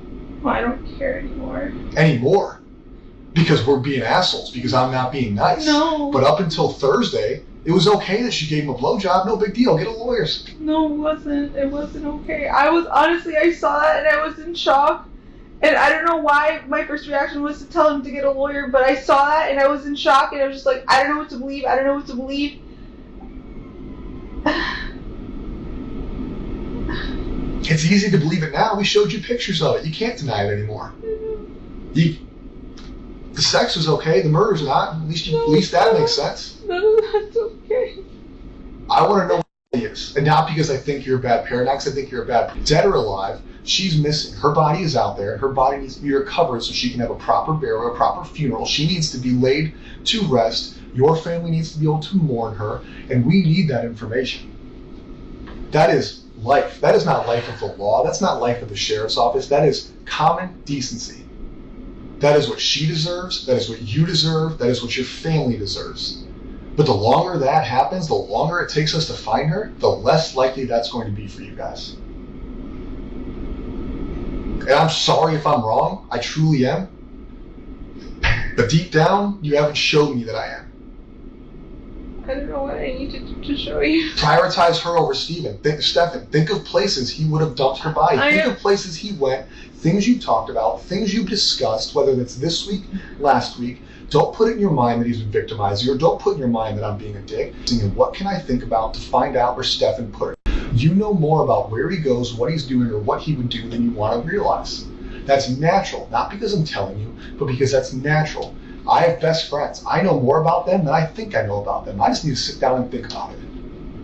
So I need you to sit down and think about it. Whether you need a minute, we're not in this room, whether you want to do it with us in this room, we need to leave here with an idea of where we can go look. That is one thing we can agree on. I've sent you the list of the stores that he may have stopped at, didn't stop at. The only outdoorsy places I can think of that we've ever gone to that he would know about would be Shingle Creek or Kissimmee Trail. I don't know if he knows where Lake Toho is, but that could be another option. Because you think it's a wooded area? Because it's a place you guys have talked about together? Because it's a wooded area with a lake, with gators. Like, we haven't discussed anything. This topic, I never asked him if he I never thought he could have. I always assumed the best in him.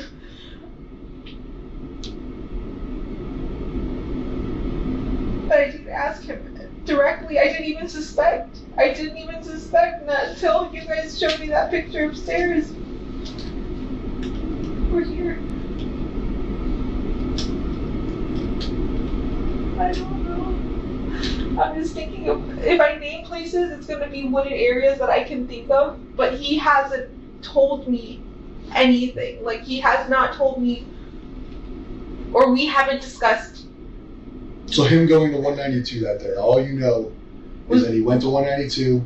He said he wanted to visit House Card Rules. That was one of he named 3 stores, and that's one store I can remember him listing on that list. House Card Rules? Yeah, I don't have my phone. We'll get your phone with that. House Card Rules. What kind of store is that? I don't know if that's like a video game or card game or board top game store. But that's on 192. Close to one, I think. Okay. I think close to 182 somewhere. And he said he wanted to go to 3 stores. Yeah.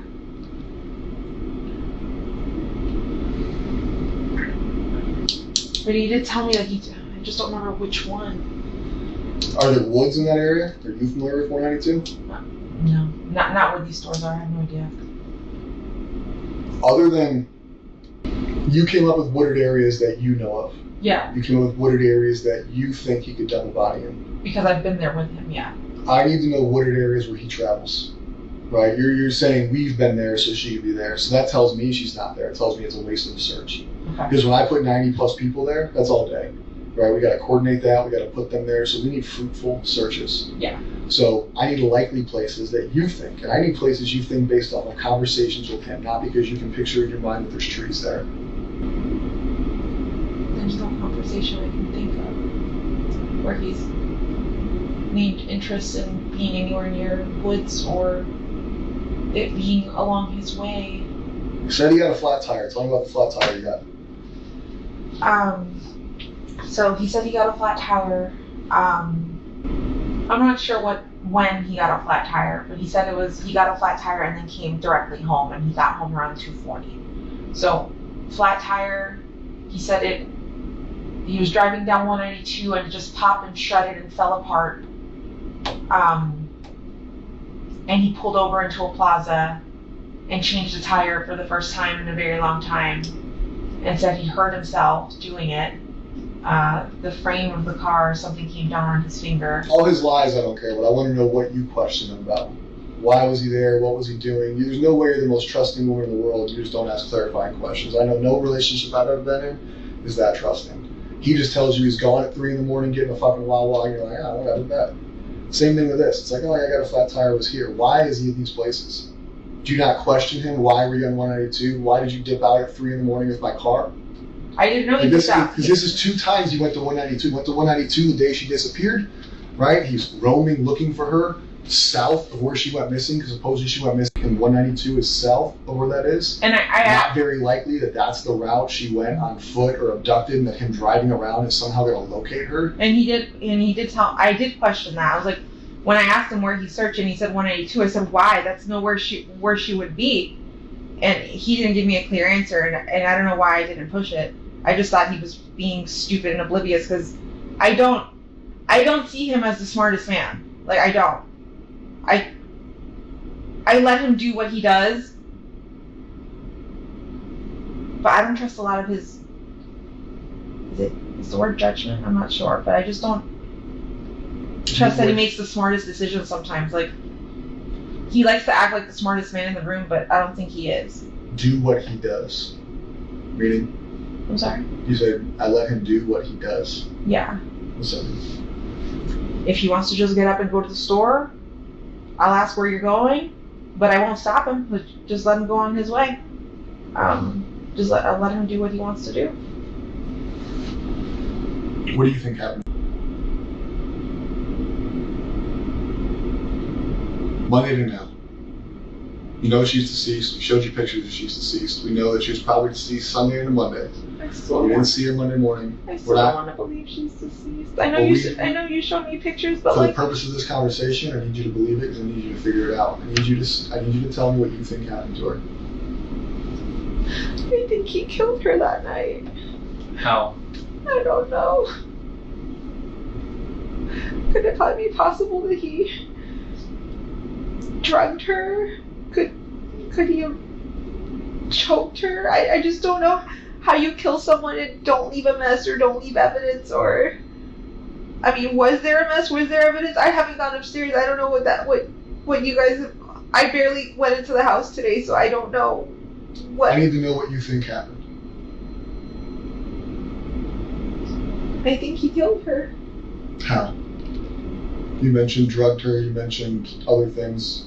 Explain your reasoning behind those assumptions and we'll move forward day by day. So he had access to benzos and I think Lunesta. What are those? I'm not familiar with that. Benzodiazepines are anxiety medications which relax you and can make you sleepy. Okay.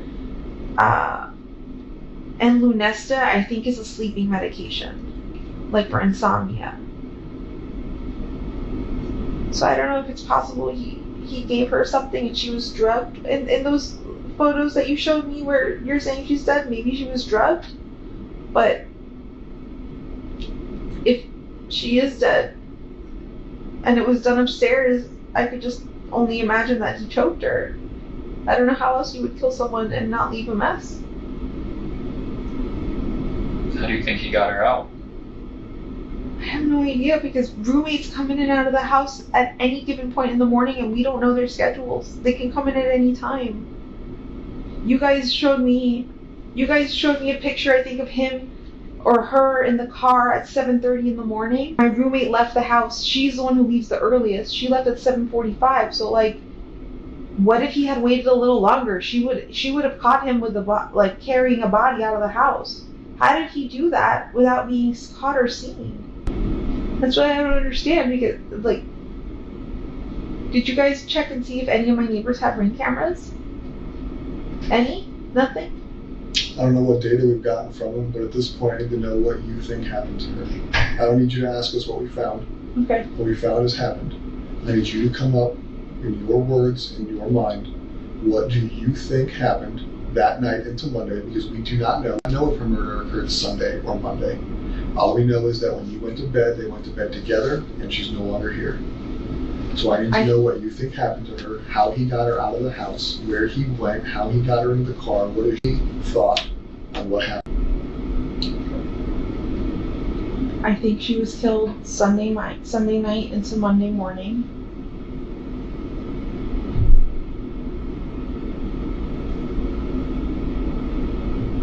I'm thinking he carried her out of the house. I don't know how he didn't get caught by any of my roommates or no one heard. You're saying he drove all around town. I'm not sure where he could have gone. And then him coming home and leaving, and coming home and leaving, what do you think? Knowing that he killed her. That's suspicious as fuck. It is suspicious as fuck, but if you're writing a book, what do you write? Let's say this is a fiction novel, right? You're now aware that he killed her, so now you can piece together a story of what happened, right? You don't know the story because you're not him, and you tell me he hasn't told you, so it's not real. So you were telling me what you think, yeah, right? We know he killed her. We know he drove out of there Monday morning. We know he discarded her backpack in the trash dumpster. We know he discarded her laptop and one shoe, right? So all her property was discarded to look like she's gone. That way he doesn't have evidence with him. They leave. You've been told that they drove around Orange County, Osceola County, wherever it was. We've pieced that together throughout the week. All right. He's told you where, at least in his version of where he was and what he was doing, right? But then you have all these suspicious times of when he's left and come back and he's gone here and gone there. So what do you think he was doing on all these suspicious times? He's roaming 192. What do you think? Knowing what you know now we can play. You know she's dead. You know that we've given you information. What do you think, knowing what you know, he was doing at 192? He was doing here. He was doing here. He was doing in Northport. What do you think? So him leaving early in the morning and driving around aimlessly somewhere. I feel like he stashed the body at that time. When he came back and then left again. But see, it's daytime. Like, how could you move a body or move something in daytime and not be seen? But like, I feel like he went back to check, to make sure he did a good job, or to move the body again. I don't know. But him leaving the house multiple times without his cell phone is sketcy as fuck. It's so suspicious. Which is an intentional act. It's not accidental, so that can play into what you think happened. Yeah. Do you think me on the dresser? It was intentional. Her cell records and her cell data from her cell phone show it is not common for her to leave her phone at home. It is common for her to go to school with her. No teenager leaves their phone at home. It's what they're attached to it. She's left her phone home multiple Her times. cell data shows that normally it goes with her, so that's intentional. You know it's intentional because he left his too, Yeah. right? Whether it's an accident last Friday, this Monday, was not an accident. Yeah. So you think that he dumped her when he was driving around? You think that when he left, he went to check her body? Possibly. Okay, Why would you go back out to 182 without your cell phone? Like, I don't disagree. So he goes out to 192. We think he may have checked where he dropped her or dumped her. He comes home. He tells you he's just roaming around aimlessly. Right? Yeah. So that's twice on 192 in one day because he went to look at the House of Cards bullshit or whatever it is. Yeah. And then he went to do the roaming to look for her on this random highway that he never goes to. Okay. Okay? We go into the next day and the next day. Think of the suspicious things he's done. Tell me what you think he's doing.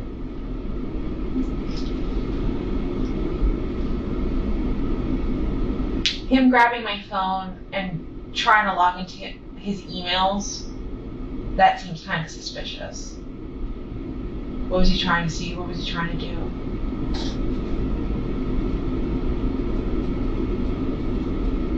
The thing is when he had my cell phone, now that I think back to it, he had something wrapped around it, so the phone was under a blanket, and he was like this. But I tried looking at the screen at one point, and I could see an email. But And that was the cell phone we took from you today, or you gave us today. Yeah.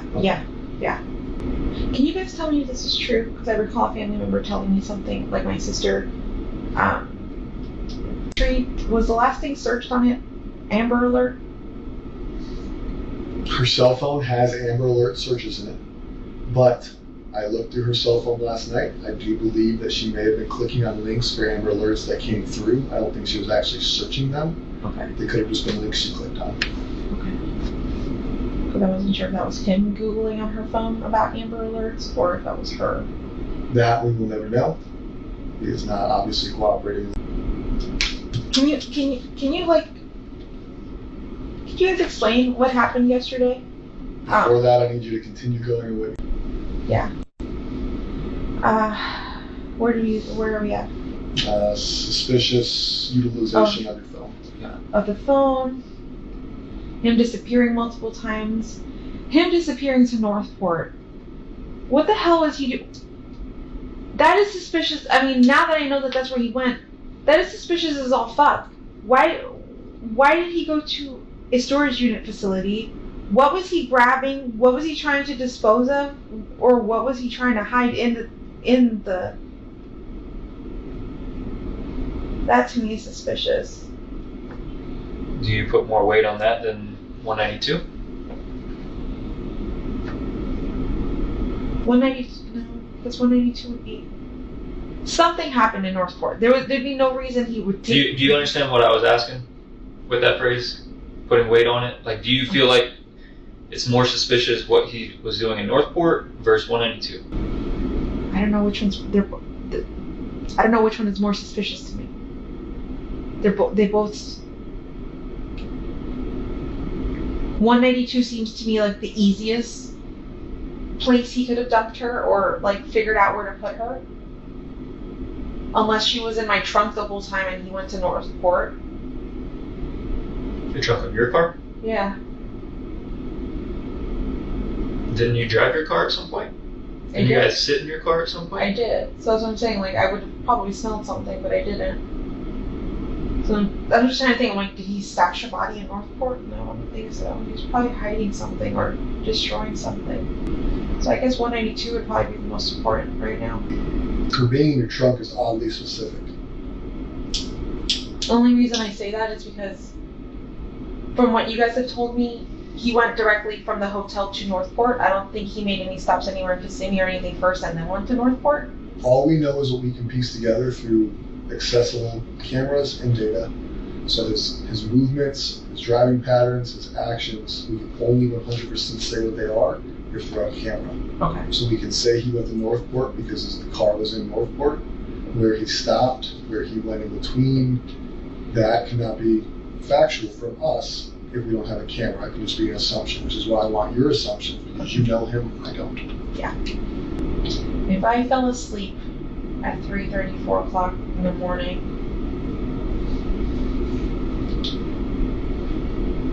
at the hotel, what was that, Monday night?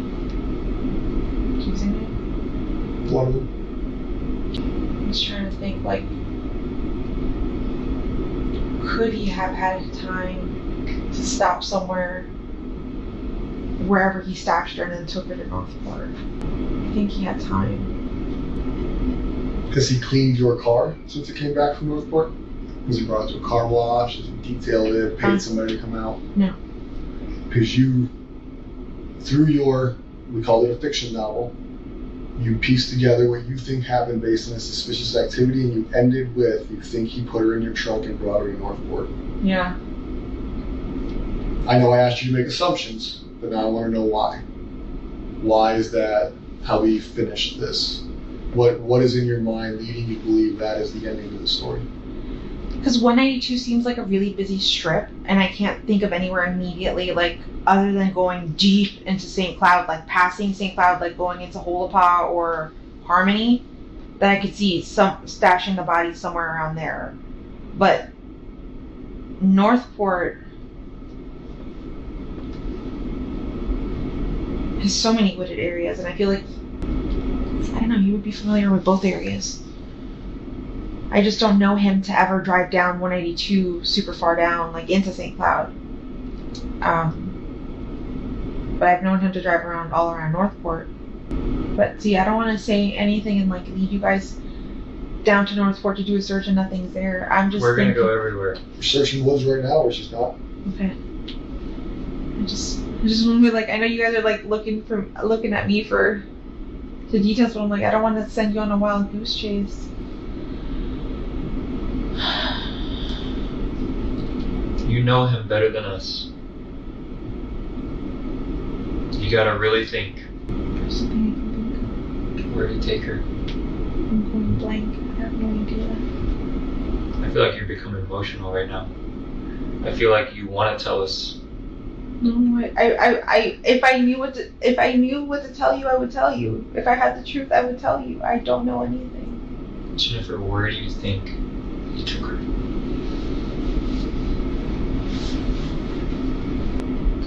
If I were him and I had to stash a body, but I would never do that. My mind would say to go to Lake Toho.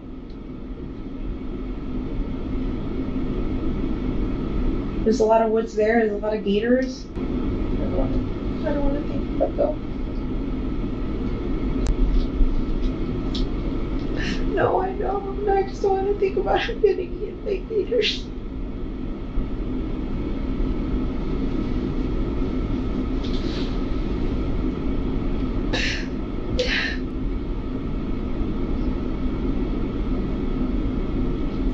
I don't know where she'd be friends.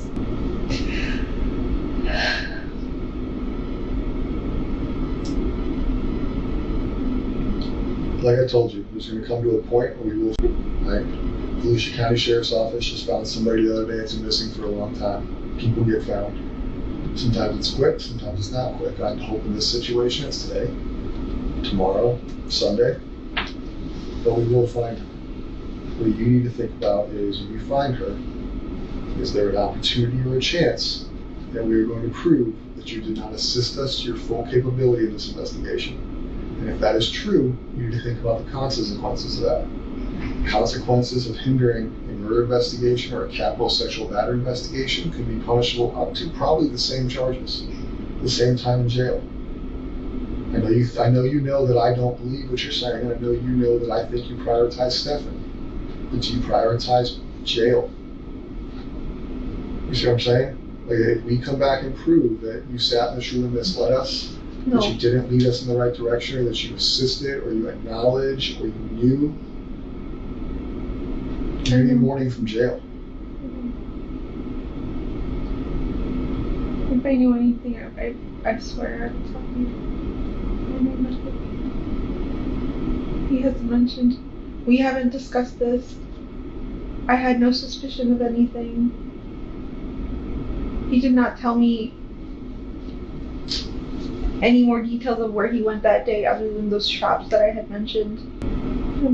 I'm giving you my truth. On any of the days that he came home after these suspicious outings, 192 trips, Northport trips, and everything else, did he change clothes? Did he come home and appear disheveled, sweaty, dirty? I don't believe he showered. He didn't bring that many changes of clothes with him, so I know he's repeated his outfit over and over. It's possible he could have come home all sweaty and disheveled after the supposed changing the tire thing, but I wasn't home to see that. Yeah. But other than that, I didn't see him come home dirty or sweaty or anything like that.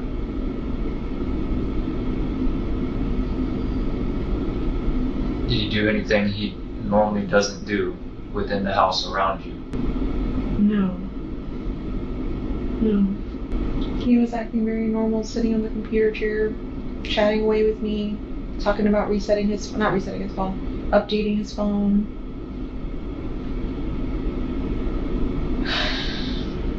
Did he carry tools in his car to change the tire, typically? I think he said there was a tire iron in the car and a jack. Did he bring it inside? Did he leave it in the car? After? I think he left. Everything was in the car. Did you ever go look at his car? To verify that he changed his tire? I don't think I did. Never dawned on you to go double check. Except by the time he would have got back from the tire, you were gone, right? Yeah. What you told us? Yeah. And then she was reported missing. Yeah. During that time. Yeah. It never dawned on you to be like, damn, did he really change his tire? Let me double check. No. We got home really late that evening and I didn't even think of doing that. This is part of a problem. You did so many things and you never questioned it. I didn't suspect him. How can we believe some of the stuff that you're telling us or believe that you don't know? I don't know how to say it. I mean, I guess I'm stupid and gullible and very trustworthy, but I didn't think he'd be the type to do anything like this. I didn't doubt. But you knew he was vindictive. You described him as not trustworthy with his family. You described instances where you document where he was lying to his family, lying to you, lying to others. Lying to his family, yes, but lying to me. You discussed that he wasn't that good of a person. It wasn't his family. You're not describing him in a positive light at all. So this trust, this caring, all this stuff makes no sense because you, regardless of the victimization, describe him as a good person. He's stealing from his parents. Right? But he never stole from me. You guys have no money, but all he's doing is ordering things. Right? He's buying himself things. He's not. You described him as a selfish thief. You even called it a robbery, that he robbed his parents. So you're trusting this dude who you're describing as untrustworthy. But I thought he was. What happened to her? Where did he set? I can't fathom that. I can't wrap my head around that.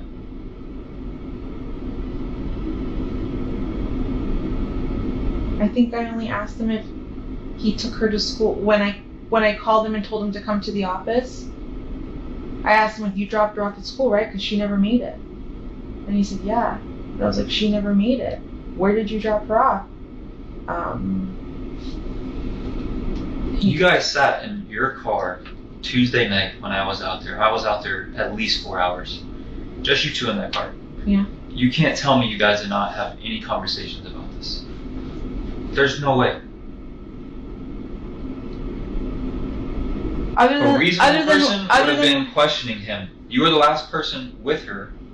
What the hell happened this morning? You never did that in that car. No, I didn't. I remember being on my phone. He was on my phone for a little bit. I know I was medicated.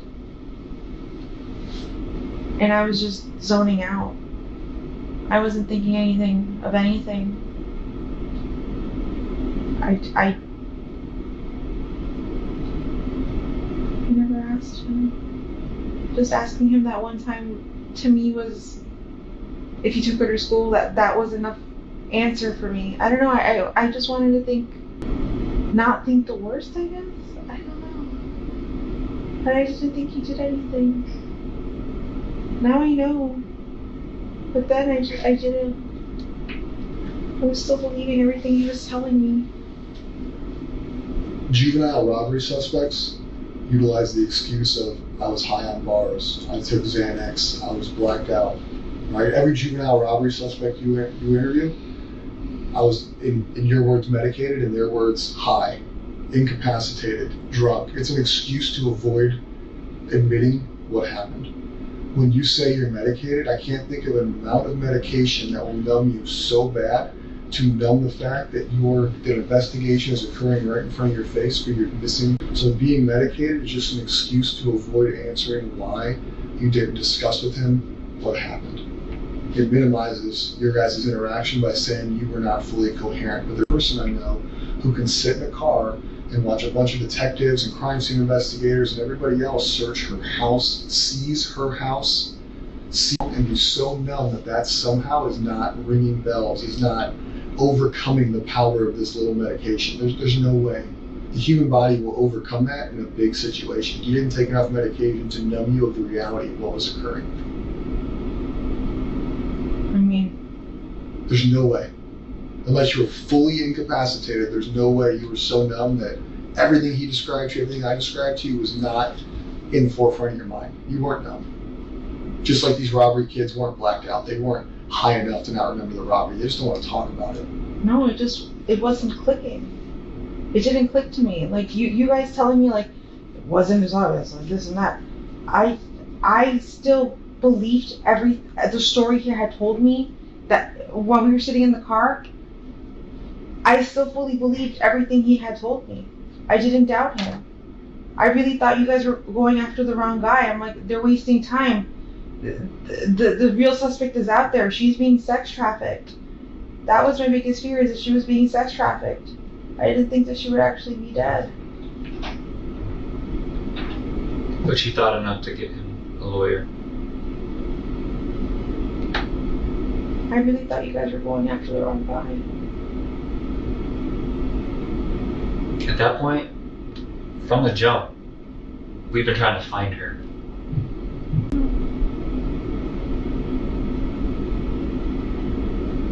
That has been and will be our biggest priority. Him getting arrested for victimizing her was an accident. We only discovered that she was a victim because we took his phone. And I'm like so happy that happened, because if not, this would have continued to keep happening. Well, it wouldn't have, because he killed her on Monday. Talking about if she had been found. Found alive.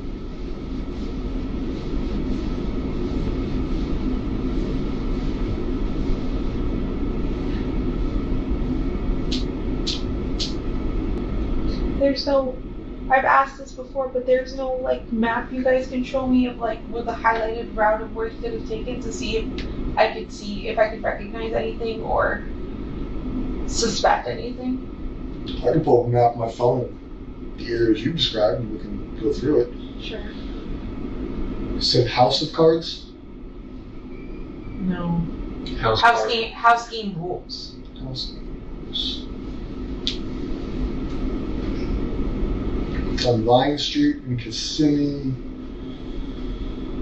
Yeah, Oak Street. That house game rules. Feel free to drag the map around as you please.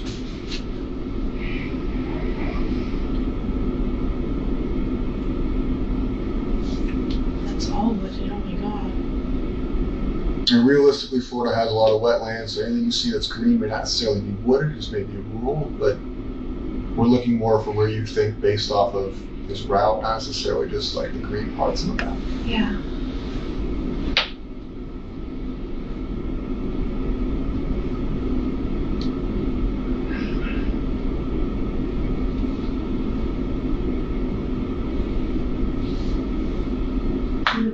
Housegate Rules I have access to lake.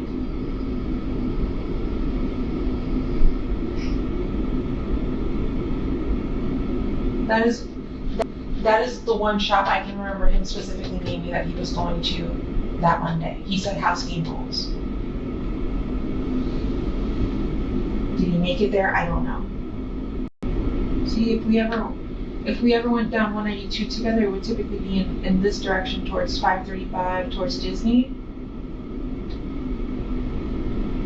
That's why I find it really strange that you guys say St. Cloud, because I've never gone into St. Cloud with him before. So you told me you have a friend in St. Cloud. I do. I don't know if he knows, but explain to him where she lives, who she is. Explain that relationship to him, because I don't think he's aware of it. No. Oh, okay. So one of my really good friends lives off of Old Canoe Creek Road, off Nolte. Okay. I don't know what neighborhood though. She's one of my really good friends. She's somebody I know that lives in St. Cloud. She's one of like 2 people I know that live in St. Cloud. She's hung out with us, as in me and Stefan before. She's come over to hang out with me, and Stefan would be hanging out there too, so we would all kind of hang out together. But yeah, she's just a friend. And you're 100% sure he's never been to her house? Yes. Do they have their own friendship? Or is it just that's your friend and the only time he ever talks to her or hangs out with her is with you? Exactly. Just my friend. He would talk when she was around. And you just told me about the second person in St. Cloud. Who is that? Somebody I haven't seen in a long time. Her name is Courtney Brackman. She lives. Can you pull up the map? Mm-hmm. But he's never been over to her house either.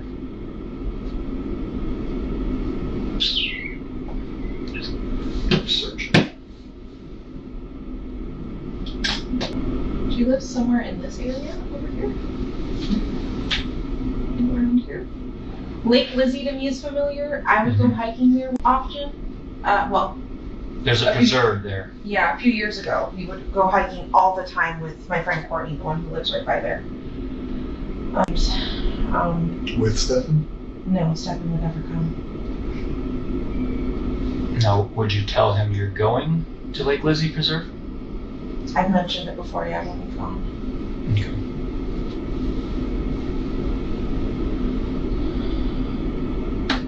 When we talked about St. Cloud and he had asked for your top 5 places, why did this ever cross your mind? Lake Lizzie? Any of these places in St. Cloud that you're familiar with? I mentioned them the first time St. Cloud was brought up. I mentioned my 2 friends that live there.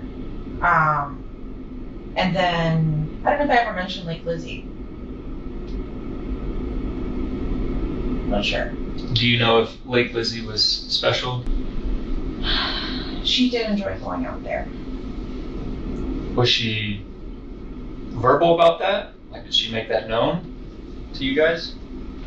She always told me that if we were to go hiking out there to let her know, because I've gone hiking without her. But it's been a really long time since I've done a hike down Lake Lizzie with her. Okay. It's been at least 2 years. Yeah, those are the only places in St. Cloud that I would know, that I could think of, that he might be aware of, but... So actually your gut tells us no. Lake Lizzie, probably not. Like, does he even remember what the name of Lake Lizzie is? Probably not.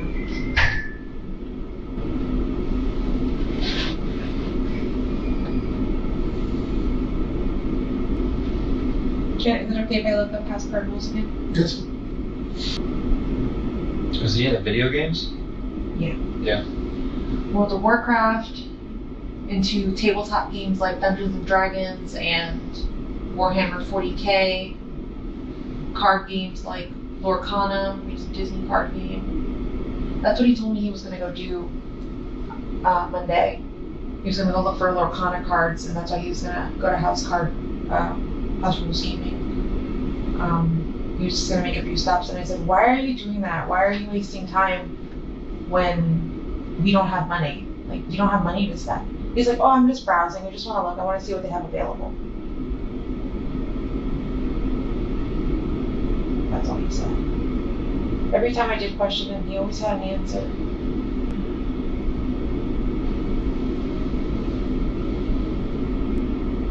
Do you guys know, like, up until when on 182 you guys found him, see him? Like, how far down? We just know it's St. Cloud. So I keep thinking, like, house game rules on 182. Okay, it's got some secluded stuff in the background, or in the back of it. But it's still 182. It's still really busy. And it's all really busy till you pass St. Cloud. I can't think of anything. I lost my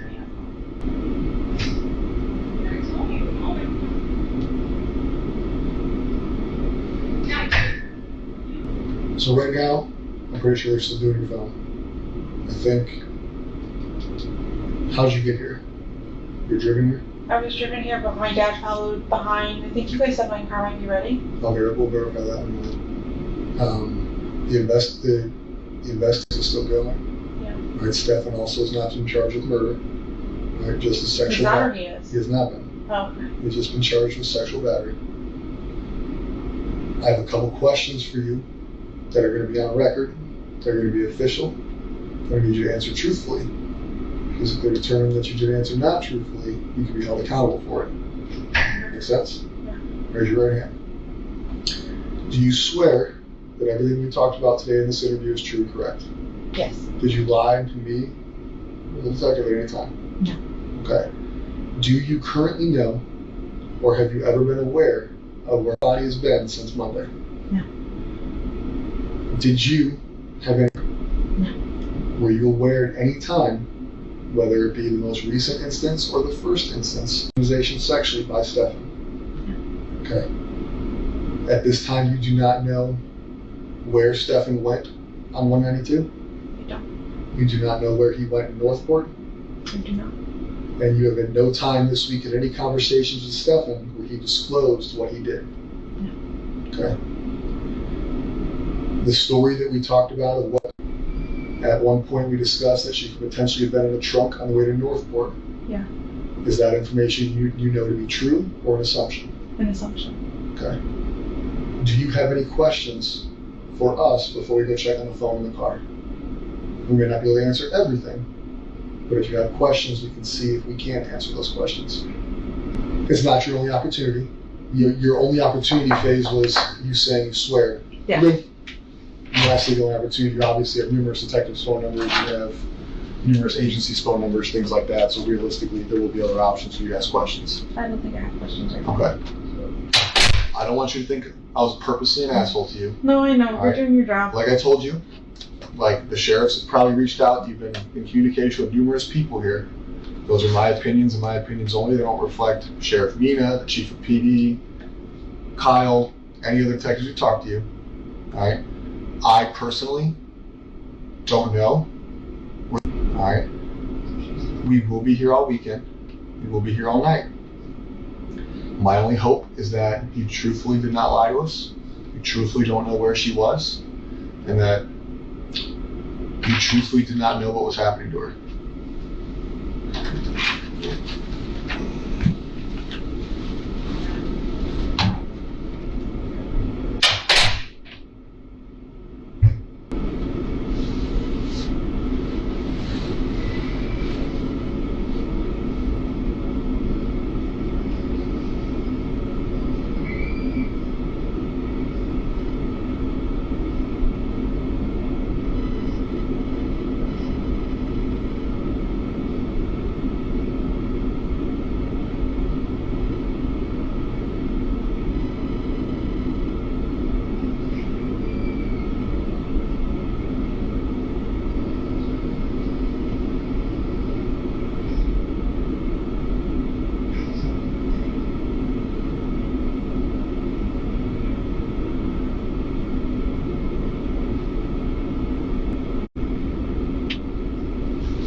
car is obviously able to be released to you, the Nissan. Okay. It requires us to do some paperwork because we did log it into our system. So now that it's in our system, we got to release it properly to you, which is no big deal. It'll take a couple minutes. Because of the high profile, all right, I know you said we can download your phone, and I do appreciate your cooperation with that. But because the same way we did with Stefan and every other phone and digital device we've seized, they're making us write a search warrant on it, which really doesn't affect you too much. The search warrant is a legal thing. It's not a you thing. It's not a trust thing. But with that, it takes a little bit longer. Yeah. All right, so I can release your car to you right now. We can go facilitate that downstairs. I cannot make you a promise that that phone will be downloaded by the time your car's ready. What I can promise you is at the moment it is downloaded, if you have left from here, I will bring it to you. You're staying with your sister still? Does anybody have your sister's phone number that we can make sure we can communicate with you on? Yeah. My dad is downstairs, I think, waiting for me, so I can give you my dad's number since he'll be Whatever with me. phone numbers we can have, just to make sure that Yeah. if we are unable to give you the phone back today, we'll throw my shit out there. That way, if we are unable to give you the phone back, we at least are able to contact you, and we want to make sure you have a phone to contact us if something arises. You know what I mean? Yeah, for sure.